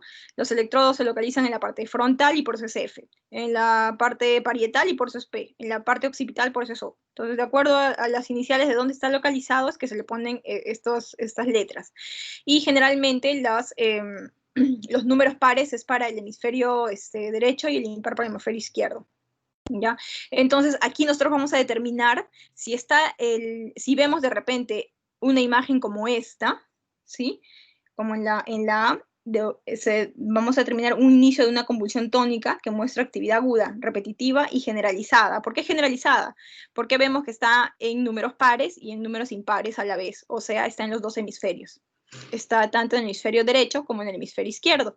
Y está en frontal, en parietal, en occipital, en todos lados, ¿no? Tenemos así, este tipo de ondas espigas. Esto es una actividad aguda, repetitiva, generalizada, de inicio sincrónico en ambos hemisferios, ¿ya? Esta es una generalizada. ¿Qué vemos acá en el tipo B? Vemos estallidos de espiga, estas de acá, repetitivas, que ocurren con inicio súbito en la región temporal, ¿no? Acá está el T, acá está T, acá está T. Y como podemos ver, todos son pares, ¿no? Entonces, están solo en un hemisferio. Entonces, gracias a este dibujito que vemos acá del electroencefalograma, vemos que en los otros electrodos no hay esa actividad como lo vemos acá. Entonces, este es un paciente con inicio súbito en la región temporal derecha durante un ataque clínico caracterizado por alteración de la conciencia externa. Es un paciente con una convulsión focal, pero con alteración de la conciencia, ¿no? Como lo mencionan, porque, bueno, eso es lo que presentó. Eso es lo que presentó cuando le hicieron este electroencefalograma. ¿Ya? Pero ya acá podemos determinar que es focal porque está solo en un hemisferio, ¿ya? Entonces, por eso es que el electro nos va a clasificar los trastornos epilépticos. ¿Y qué tenemos acá en la C? Esta es una actividad generalizada de espigas ondas de 3 Hz. Miren, mucho más, ya no se ve tan pegadito como estos, ¿no? Por eso a esto se le denomina ondas lentas, de 3 Hz sincrónicas. Se le ve como que parecido, ¿no? Como simétrico, sincrónico. Este tipo de imagen, y lo vemos en ambos hemisferios, ¿no? Números impares, números pares. Entonces, este tipo de imagen es clásica de un paciente con crisis de ausencia, ¿sí? Esta imagen, no se olviden, es clásica en tipo si ustedes dicen crisis de ausencia, espigas ondas de 3 Hz. Y es así. Y esta imagen es así, simétrica y generalizada. ¿ya? Entonces, el electroencefalograma es de gran ayuda, lamentablemente no siempre es positivo, pero muchas veces al paciente hay que hacerle una video electroencefalograma, ¿no? Para captar precisamente el momento en que convulsiona y en ese momento determinar su actividad eléctrica, ¿no? Entonces, y de esa forma vamos a determinar incluso pronóstico, ¿no? Porque los trazos, si vemos de repente que un paciente que convulsionó una vez o 2 veces de repente y está con tratamiento antiepiléptico, ha pasado desde esa segunda vez 1 año y no ha convulsionado y le hacemos un electroencefalograma y sale normal, eso quiere decir que el paciente tiene un buen pronóstico, que probablemente no va a necesitar los antiepilépticos de por vida. Entonces, el electro también lo utilizamos no solo para clasificar a los trastornos, como lo hemos clasificado acá, sino también para valorar el pronóstico, ¿ya? Si los trazos normales, si tiene trazos normales, esto equivale a que tiene un mejor pronóstico. En las imágenes ya hemos visto, ¿no? Básicamente para buscar causas adyacentes, causas estructurales, secundarias, ¿no? Acá tenemos, por ejemplo, una lesión tumoral. Esto es un clásico glioma, bueno, puede ser también una metástasis, se ven parecidas, la verdad, que son lesiones así, hipointensas, o sea, más oscuras, con una como cápsula, ¿no? Alrededor, hiperintensa. Son lesiones tumorales cerebrales. Obviamente esta lesión está causando alteración en la estructura de las neuronas y está impidiendo una adecuada sinapsis, entonces provoca convulsiones, pues, ¿no? ¿Qué es esto? La epilepsia clásica del lóbulo temporal, ¿no? Que ya vimos, esta hiperintensidad, así, casi tenue, que no se puede diferenciar casi, pero bueno. Y otra causa son estos, ¿no? Otro tipo de lesión ocupante de espacio. A esto le llamamos lesión ocupante de espacio porque ocupa un espacio, ¿no? Pero este es otro tipo de lesión, no es un tumor, eso es una malformación. Así se ven las malformaciones arteriovenosas. Muchos pacientes nacen con alteraciones vasculares, ¿no? Y como no tienen síntomas, no sangran, no hay ningún síntoma, una nada más de repente, ya recién en la etapa adulta, cuando son tan grandes o cuando de repente estas malformaciones vasculares roban la sangre del cerebro, la sangre y los nutrientes que el cerebro necesita, se lo roba para ella, porque la malformación tiene este efecto de robo, ¿no? Necesita la sangre también, porque es un marañado de capilares y de vasos y de venas.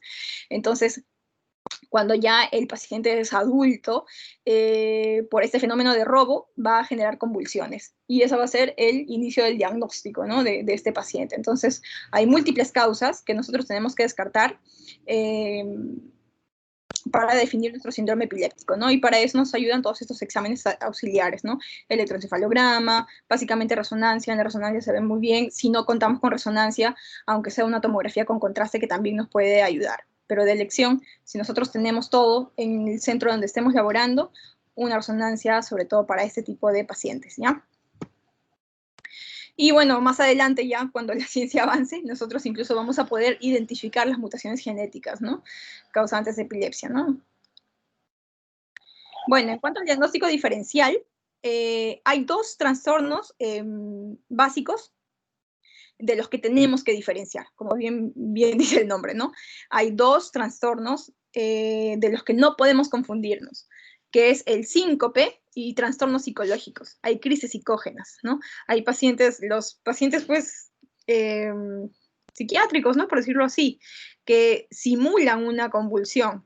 Entonces tenemos que tener bastante cuidado con esas crisis psicógenas, ¿no? Generalmente estos pacientes que tienen crisis psicógenas tienen otro tipo de trastorno psicológico y el paciente, la crisis le dura mucho más, la crisis es mucho más larga, ¿no? Como el paciente está simulando una convulsión, a propósito, no es como el cuerpo, no es como el organismo, como nosotros sabemos, las convulsiones duran segundos y luego se relaja y viene el estado posictal que puede durar un poco más, pero ya nosotros vemos los clásicos signos. Entonces, en un paciente que puede haber incluso por alteración del sistema autonómico, incluso dilatación pupilar, aumento de frecuencia cardíaca, respiratoria, ¿no? En cambio, en estos pacientes no hay esas características. O el paciente presenta de repente a veces mucha contracción de los músculos orbitarios y son exagerados muchas veces de ellos, ¿no? Entonces hay que tener mucho cuidado. Hay una prueba clásica que, bueno, no le he puesto acá, pero que me parece importante que ustedes conozcan. Con el electroencefalograma, definitivamente a un paciente con una crisis psicógena, con el electroencefalograma también nos va a ayudar, ¿no? Porque no se van a encontrar estas actividades onda, ¿no? De pico onda, estas espigas clásicas de la crisis convulsiva. No se va a identificar porque obviamente su electroencefalograma está normal, porque es solamente psicológico. Pero si no contamos con el electroencefalograma, le podemos hacer una prueba de prolactina en sangre. ¿Saben por qué? Porque hemos dicho que bueno, el foco epileptógeno puede estar en cualquier lado, pero en general cuando son tónico-clónicas generalizadas, va a coger ambos hemisferios y puede coger el tálamo. El tálamo, abajo está el hipotálamo, y el hipotálamo que regula hipófisis. La hipófisis genera, ¿no?, dentro de todas las hormonas, la prolactina. Entonces, generalmente la prolactina es un marcador que nos ayuda a diferenciar en los pacientes con convulsiones reales, va a haber un ligero aumento de prolactina, momentáneo, ¿no? Solamente por una hora máximo, no dura mucho tampoco, ¿no? Ya cuando el paciente despierta se regula, pero debido a que hay un periodo crítico, ¿no?, durante la convulsión en que de repente hay una alteración hipotalámica, no va a haber esa regulación y por eso va a haber no va a haber el regulador inhibitorio, ¿no?, de la liberación de la prolactina, por eso va a aumentar por momentos, ¿no? Eso es algo que les podría ayudar de repente. Entonces, ese es uno de los trastornos. El otro, que no tienen que confundirse nunca, es el síncope, ¿ya? Porque el síncope es causado por otro tipo de patologías, ¿no? Generalmente cardíacas, ¿no? Aquí, como vemos, síncope vasovagal, arritmia cardíaca, cardiopatía valvular, insuficiencia cardíaca, hipotensión ortostática.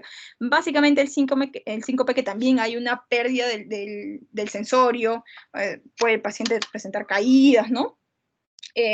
La diferencia la vamos a terminar con este cuadrito. Entonces, una convulsión, ¿tenemos factores desencadenantes inmediatos? Generalmente ninguno, ¿no? No hay específico un factor desencadenante. En cambio, el síncope sí. Un estrés opcional, emocional, maniobra de Valsalva, hipotensión, alguna causa cardíaca vas a encontrarla al síncope. Los síntomas premonitorios en la convulsión, puede haber un aura o puede que no. En cambio, en el síncope va a haber náusea, sudoración, ¿no?, debilidad. La postura al comienzo de la convulsión va a ser variable porque el paciente está haciendo sus actividades normales y de pronto viene la actividad paroxística, ¿no? En cambio, en el síncope generalmente el paciente está erecto, se queda quieto, ¿no? Muy quietito porque ya tiene síntomas premonitorios. Entonces trata de calmarse, se queda quieto, erecto y luego viene el episodio, ¿no?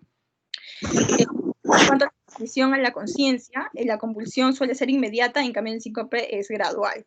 La duración acá es minutos y el síncope es segundos, nada más, ¿sí? En cuanto al aspecto de la cara, en la convulsión hay cianosis, en cambio en el síncope hay palidez. En cuanto a los dolores que les mencioné, ¿no?, por la fase tónica, la convulsión son frecuentes, en cambio en el síncope no, generalmente, algunas veces. La mordedura de lengua, algunas veces en la convulsión, en el síncope no, ¿no?, porque no hay esta contracción muscular mandibular. Entonces, esas son algunas cosas de las que podemos nosotros diferenciar estos dos trastornos principalmente, pero tenemos una larga lista, ¿no? Migrañas, isquemias transitorias, trastornos del sueño, trastornos de movimiento, ¿ya? Pero básicamente lo más clásico que ustedes van a encontrar son el síncope y los trastornos psicológicos. El tratamiento va a estar dirigido de acuerdo a los mecanismos fisiopatológicos que conocemos. Entonces, la mayoría, como les mencioné, va a actuar inhibiendo los potenciales de acción dependientes de los canales iónicos, ¿ya? Tenemos acá una lista, bueno, acá he hecho una lista, los que inhiben los potenciales de acción dependientes de sodio, de los canales de sodio, tenemos a la difenilidantoína o fenitoína, clásica, ¿no? Carbamazepina, lamotrigina, topiramato, de los que más usamos, ¿no? De los que más usamos, como les mencioné en la fisiopatología, van a actuar a nivel de los canales de sodio, ¿ya? También van a actuar a nivel de los canales de calcio, ¿no? ¿Quiénes van a actuar ahí? También la fenitoína, la gabapentina, la pregabalina. A nivel de los conductos de potasio, la esogabina, que la verdad no lo usamos mucho acá. En cuanto a esto es para evitar la excitación, ¿no? Porque todos estos van a ayudar a la despolarización. Entonces no queremos que haya despolarización, por eso damos inhibidores, ¿no? O facilitadores del potasio, que va a ayudar a la hiperpolarización, ¿ya? Pero ¿qué más queremos hacer? Queremos atenuar también la actividad del glutamato, que es un neurotransmisor excitatorio. Entonces, aquí tenemos a la lamotrigina, al topiramato, más conocidos. ¿Qué más queremos hacer para disminuir la excitabilidad? Potenciar la función de los receptores GABA, ¿no? Si hemos visto que hay alteraciones del neurotransmisor GABA, que es inhibitorio, no hay quien inhiba, entonces mejor potenciamos su función también. Y aquí a quien tenemos a las benzodiazepinas y a los barbitúricos. Estas benzodiazepinas, barbitúricos, que los usamos generalmente cuando nos llega el paciente en crisis, ¿no? Tienen su mecanismo de acción rápida, es porque potencian la función de los receptores GABA, inhiben. Y también podemos aumentar la disponibilidad del GABA, de repente inhibiendo alguna enzima metabólica. Y a este nivel, ¿quiénes tenemos? El ácido valproico, la gabapentina. Modulación de la liberación de vesículas sinápticas. Esto es un poco nuevo. Esto no hemos estudiado, pero hay fármacos que modulan la liberación de las vesículas sinápticas y son antiepilépticos, la verdad que son los, entre comillas, de los últimos que han llegado, ¿no? Y de los que tienen menos efectos adversos y que está funcionando bien, que es el levetiracetam, ¿no? Lamentablemente un poco caro aún. Y finalmente, los que inhiben los conductos de calcio de tipo T en las neuronas talámicas. ¿Se acuerdan en qué tipo de crisis había una alteración en los canales de calcio tipo T en las neuronas talámicas? ¿Se acuerdan? En las crisis de ausencia, ¿no? En el tálamo, ¿se acuerdan? El tálamo cortical está relacionado con el estado de alerta.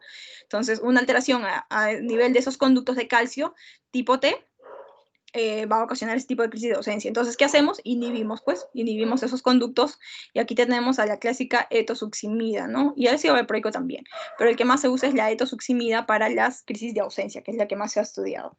Entonces, en estos, acá tenemos el cuadro de selección de antiepilépticos, donde tenemos para cada crisis más o menos qué fármaco podemos tener de primera elección y los alternativos, ¿no? De primera elección, por ahora, la verdad que el ácido valproico va bastante bien, porque como ustedes ven aquí, tiene mucho más mecanismo de acción. El ácido valproico está acá, inhibiendo los conductos de calcio de los tipo T en las neuronas talámicas, y también está por acá arriba. A ver, ¿dónde lo dejé? Acá. Aumenta la disponibilidad del GABA, ¿ves? Entonces, tiene como que mayor capacidad de actuar. Por eso es que el ácido valproico a veces lo podemos hasta usar en crisis focales también, pero se usa más en crisis generalizada, en crisis de ausencia, cuando no hay etosuximida, y en crisis atípicas de ausencia mioclónicas acónicas, ¿ves? Es el que más usamos. También se puede usar, aún se usa bastante la fenitoína, aunque tiene muchos efectos adversos, pero también tiene bastante, mire, tenemos acá la difeniliantoína, sodio, también acá, calcio, entonces por eso es que, y esto es lo que más se usa en las tónico-clónicas generalizadas, ¿no?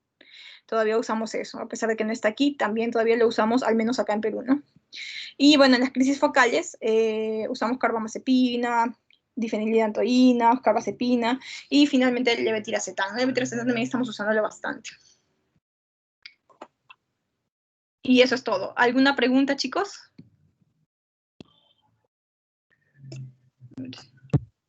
Doctora, una consulta. En el caso del ácido valproico, sí, cubre gran parte de lo que son movimientos epilépticos, pero los movimientos paroxísticos no convulsivos, tengo entendido que los incrementa. Bueno, me dicen el papelito en la parte de atrás, dice que puede generar incremento. Sí, ya. De hecho, como les mencioné, exactamente no tenemos un tratamiento específico para cada crisis, ¿no? Para cada evento anticonvulsivo. No hay, pero dentro de los que más actúan, no es el que más usamos exactamente, ¿no? Pero tiene mucho mayor función. Entonces, por eso es que lo usamos. Tiene función a nivel de los canales, ¿no? De calcio, y tiene función a nivel de GABA. Entonces, por eso es que tiene mucha funcionabilidad y que por eso es que se puede usar. Entonces, sin embargo, básicamente lo que se trata en el tratamiento de las convulsiones es inhibir los canales iónicos, ¿no? Los canales iónicos de sodio, de calcio, porque evitamos la despolarización. Y allí tenemos las clásicas fenitoínas, carbamazepina, valproato, ¿no? Como no hay un mecanismo fisiopatológico específico para cada tipo de convulsión, lo usamos en general. Lo usamos en general para eso, porque lo que queremos en general para todas nuestras convulsiones, obviando ya la clasificación, lo que queremos es que no haya excitabilidad, ¿no? Entonces, que disminuya este estado de hiperexcitabilidad. Y esto lo logramos como controlando los canales de sodio, ¿no? Porque si ustedes se acuerdan, el sodio es el que va a permitir la despolarización. Entonces no queremos que haya despolarización, queremos que se inhiba. Entonces por eso es que usamos el, a excepción de la crisis de ausencia, que ese es un fármaco sí bastante estudiado, ¿sí? Porque ahí sí actúa, ahí sabemos que actúan los receptores de GABA, que es inhibitorio. Entonces ahí tenemos que actuar directamente con inhibiendo esos, potenciando esos receptores de GABA más bien, ¿no? Para que inhiban. Entonces ahí, por ejemplo, no ayudaría, ¿no? Porque no hay una alteración en los canales iónicos, sino ya se sabe que la alteración es en el GABA. Entonces tenemos que potenciar nuestro neurotransmisor inhibitorio. Por eso es que les mencioné que el que más estudiado está es básicamente la crisis de ausencia, lamentablemente, ¿no? No tenemos no tenemos buenos estudios fisiopatológicos hasta el momento, ¿no? Tal vez más adelante ya conozcamos mucho mejor, de todas maneras, y van a surgir nuevos antiepilépticos, ¿no? Por ahora es lo que tenemos incluso acá en el mercado, ¿no? Doctora, entonces, ¿cómo se explicaría que para los movimientos paroxísticos no convulsivos se genere un incremento y para lo otro pues disminuya? ¿También tendría relación con los canales de sodio y calcio o por cómo es producido el gatillo? ¿Cómo no te escuché, perdón? Según la literatura, para los movimientos paroxísticos no convulsivos, el ácido valproico puede generar un incremento de estos. Entonces, como para las convulsiones puede inhibirlas, pero para los movimientos paroxísticos no convulsivos puede incrementarlas. Claro, es que ahí lo que tú tienes que determinar es la causa, ¿no? Los no convulsivos, lamentablemente, no tenemos una causa específica. Entonces, y hay que determinar incluso hasta causas psicógenas. Entonces, no tenemos algo específico. Hay que tener, bueno, mucho cuidado. Generalmente allí hay que tratar de procurar ver qué fármaco le puede ir mejor al paciente, ¿no? Si vemos que el ácido valproico le va mal, tenemos que intentar con los otros fármacos que tenemos. Entonces, generalmente el levetiracetam, que es uno de los últimos anticonvulsivantes, que lo que va a hacer es inhibir la recaptación vesicular. Entonces, eso sí puede ayudarnos, últimamente está que nos ayuda, ¿no? Aunque estamos haciendo más en pacientes con que tienen refractariedad a los clásicos anticonvulsivantes que nosotros tenemos. Estudios exactos no hay, la verdad. No hay un estudio exacto, ¿no? Para poder decirte básicamente esto es, ¿no? Lamentablemente muchas veces es empírico lo que nosotros hacemos. No hay una causa específica aún. Doctora, una pregunta más, disculpe. Lo que es las lesiones a nivel de la corteza insular, tengo entendido que si es derecho puede generar un incremento de la actividad simpática y si es izquierdo, creo que también es lo contrario, ¿no? Un incremento de la actividad parasimpática, no recuerdo bien. Entonces, si fuese así, el paciente con una lesión a este nivel mostraría convulsiones con otros signos clínicos, dependiendo en qué lesión del cerebro se esté, en qué corteza insular, derecha o izquierda se esté dando, se podría reconocer. Sí, es muy importante lo que tú dices. En realidad, el cerebro topográficamente, no al 100%, pero está bastante definido. Entonces, ustedes saben, los homúnculos, ¿no? Que tenemos, motores, sensitivos, tenemos ya conocimiento de las áreas elocuentes, ¿no? Las áreas de lenguaje, visuales, frontales, prefrontales, o sea, tenemos mucho conocimiento de la topografía cerebral. Entonces, como les he mencionado, las lesiones focales van a determinar ciertos tipos de convulsiones de repente no motoras, como tú estás mencionando otros tipos no motoras, de acuerdo a la localización del foco epileptógeno. Si el foco epileptógeno va a estar a nivel de repente prefrontal, va a haber una inhibición, alteración del comportamiento. Si está a nivel occipital, puede haber alteración visual. Si está a nivel temporal, dependiendo de dónde esté, ¿no? Si está en la corteza auditiva primaria o está en la corteza de del lenguaje, no sé, va a haber pues afasias, parafasias, o sea, se va a manifestar de acuerdo a dónde se encuentra el foco epileptógeno.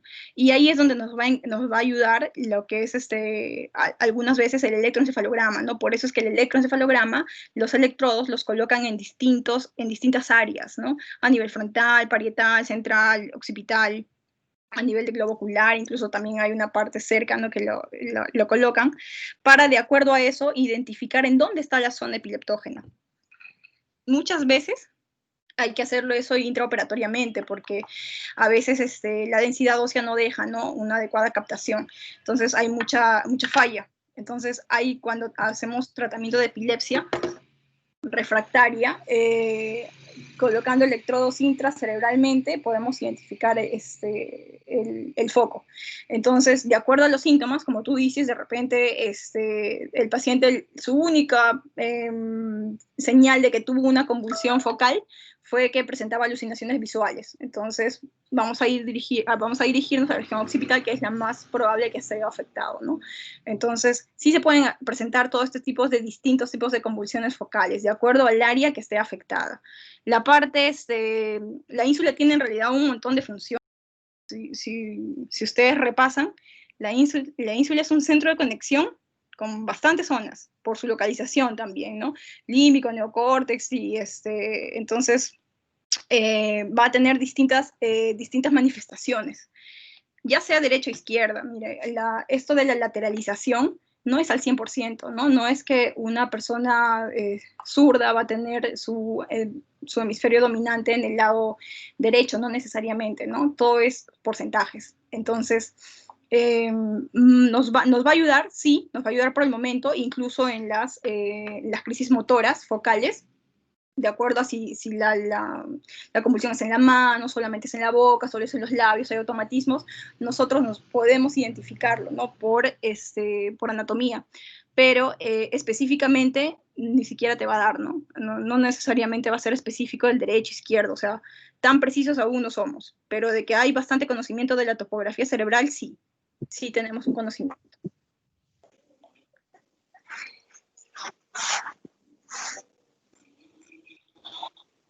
¿Alguna otra pregunta? Y por eso es que también pues, nosotros pedimos las resonancias, ¿no? Porque hay resonancias y el electroencefalograma.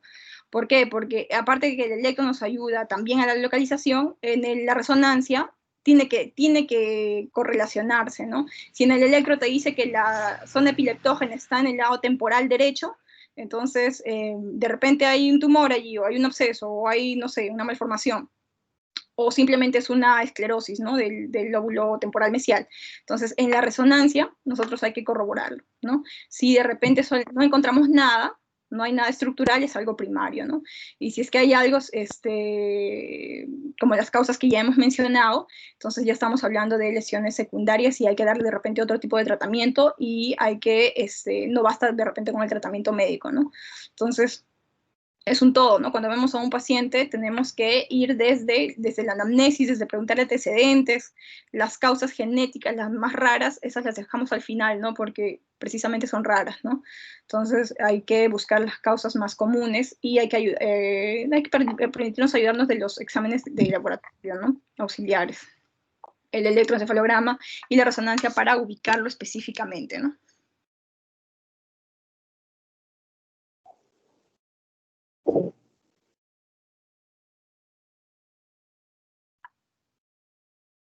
¿Alguna otra pregunta, chicos?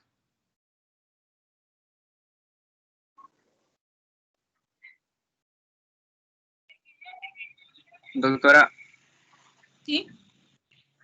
Doctora Katia, muy buenos días. Disculpe, quisiera hacer una consulta. A ver. Aló. Mire, por ejemplo, en el área de la obstetricia se utiliza mucho el sulfato de magnesio como un tratamiento para evitar las crisis convulsivas, ¿no? Durante la presencia de eclampsia, ¿no? Evitar que se presenten los cuadros de crisis epilépticas. Pero dígame, ¿por qué no considerar el uso de otro tipo de medicamentos?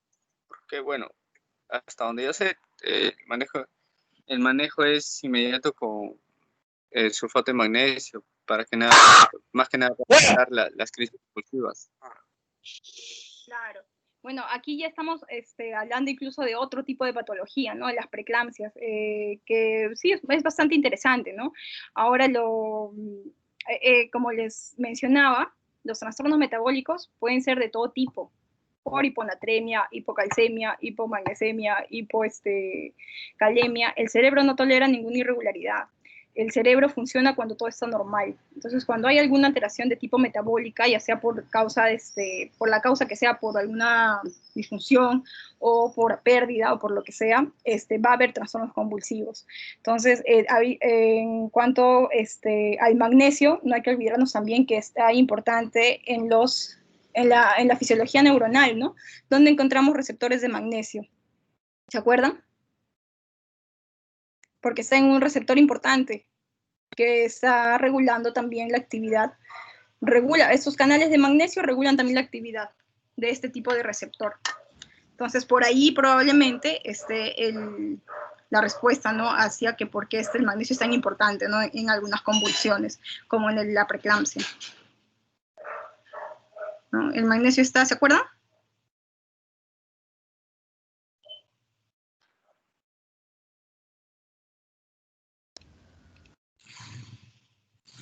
Hola.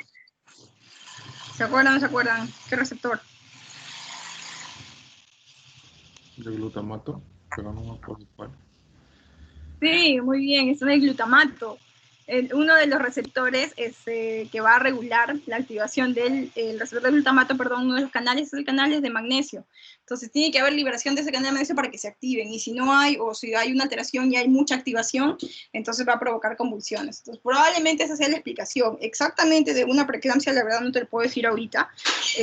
Habría que su mecanismo fisiopatológico, pero una alteración del magnesio y un tratamiento para ello es porque probablemente esté asociado a esta alteración en los receptores de glutamato, ¿no?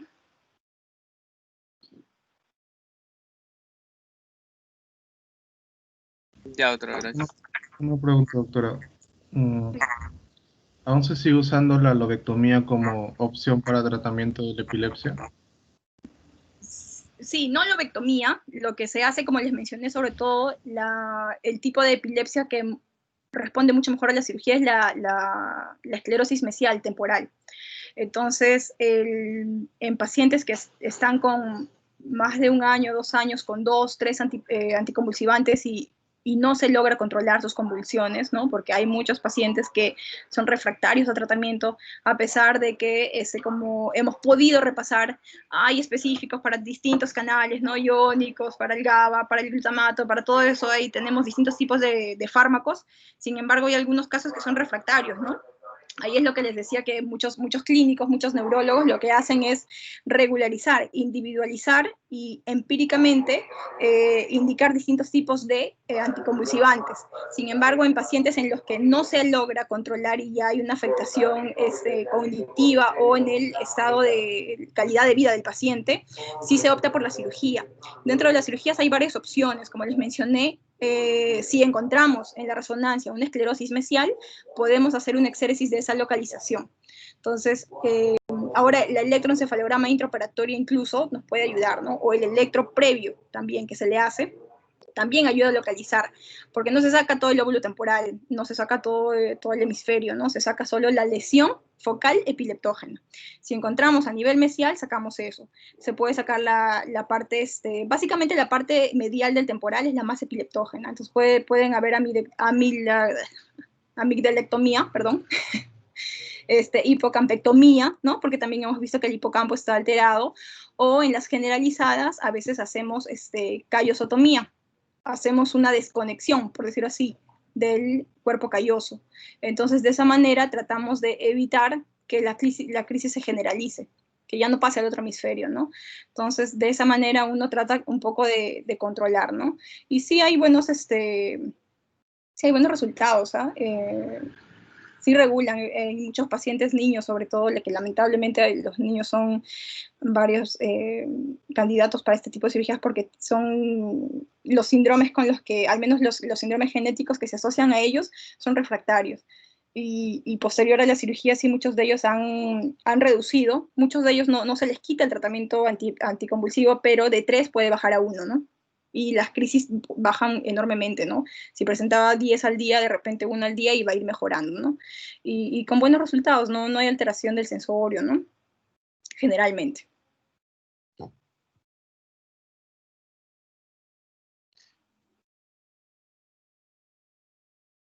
Muy bien. ¿Alguna otra pregunta?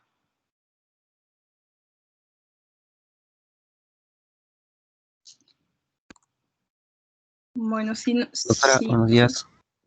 Sí. ¿Quién Una habló? pregunta. En el tratamiento de la crisis de ausencia, ¿es diferente al otro, a los tónico-clónicas? Había leído que había solamente un fármaco mayormente recomendado para ese tipo de crisis convulsiva. Como les mencioné, de las generalizadas, la mejor estudiada es la crisis de ausencia. No mucho se ha estudiado, o sea, se sabe que hay alteración de los canales iónicos, de eso, porque se ha encontrado en algunos tipos de síndromes raros genes que están asociados a alteraciones de los canales, ¿no? De iones de sodio, calcio, potasio. Y por eso es que a partir de esos estudios, de repente, reportes, así sean raros, a partir de esos mecanismos que se han encontrado, se han formulado los distintos tipos anticonvulsivantes dirigidos a estos iones. Pero el que mejor se ha estudiado de todas estas crisis generalizadas es la crisis de ausencia. Y como les mencionaba, está asociado al receptor GABA. Por eso es que en estos pacientes, como hay una alteración en el GABA, tenemos que potenciar su acción, ¿no? Entonces, la etosuximida es el fármaco de elección. No se le da otro, no se le da un anticonvulsivante para que, no se le da un anticonvulsivante para que disminuya la hiperexcitabilidad, ¿no? Porque no hay hiperexcitabilidad, lo que hay es una alteración de la inhibición. Para que la célula se excite, tiene que haber un aumento de la despolarización o no hay un control inhibitorio, ¿no? Como es el GABA. Entonces, en la crisis de ausencia no hay control inhibitorio. Entonces, tenemos que potenciar ese control inhibitorio, tenemos que potenciar el GABA. ¿Y qué fármaco potencia el GABA? La etosuximida. Entonces, porque actúa a nivel de los canales de calcio tipo T, que están en el tálamo. ¿Se acuerdan que les mencioné? Dentro de los canales de calcio hay como cinco tipos. De esos tipos, el que está alterado es el tipo T. El tipo T. Entonces, y el fármaco que actúa a ese nivel es la etosuximida, ¿no? Que es el que se le da. El ácido valproico también actúa, también podría dársele. Pero el de elección es la etosuximida, ¿no? Porque bloquea esos canales y suprime la crisis de ausencia. Sí, muchas gracias. Listo. Bueno, creo que damos por terminada la clase. Espero haberlos podido orientar un poco. La verdad que las convulsiones es parte, ¿no? de distintas patologías, como ustedes mismos incluso lo han asociado hasta con la parte ginecológica, ¿no? Si hablamos de niños, hablamos de mujeres, hablamos de adultos, hablamos de adultos mayores, o sea, no es una patología en sí el trastorno convulsivo, es parte de muchas patologías. Entonces, y hay mucho que estudiar aún, ¿no? Hay mucho por descubrir, inclusive. Entonces, lo poco que se ha descubierto es con lo que nosotros tenemos de armamento para manejar este tipo de patologías, ¿no? Pero en realidad es bastante amplio, ¿no? Entonces, espero haberles podido dar un poco de repente de una parte pequeña para que ustedes puedan ampliar un poco más y de repente más adelante podamos conversar un poco más y ustedes me puedan enseñar también, porque todo está en internet, todo está ahorita en constante desarrollo, ¿sí? Y ustedes también, así como yo que tenemos acceso, vamos a conocer cada vez más de este tipo de patología. Esperemos que más adelante contemos con mucho mejores fármacos, ¿no? En que incluso no lleguemos de repente a los pacientes a operarlos, ¿no? Porque lo mejor es darle una calidad de vida con lo más conservador posible, ¿no? Porque lamentablemente la mayoría de los pacientes que llegan a cirugía son pediátricos, ¿no? De las causas primarias, ¿no? De las causas adquiridas, la mayoría pues en pacientes adultos son tumores, pero eso pues es otro tema también, ¿no? Bueno chicos, entonces nos vemos el lunes a las 8, ¿no? El lunes a las 8 también para la clase de trastornos del sueño, ¿ya?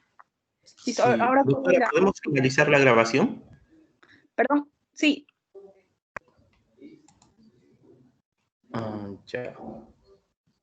Ya.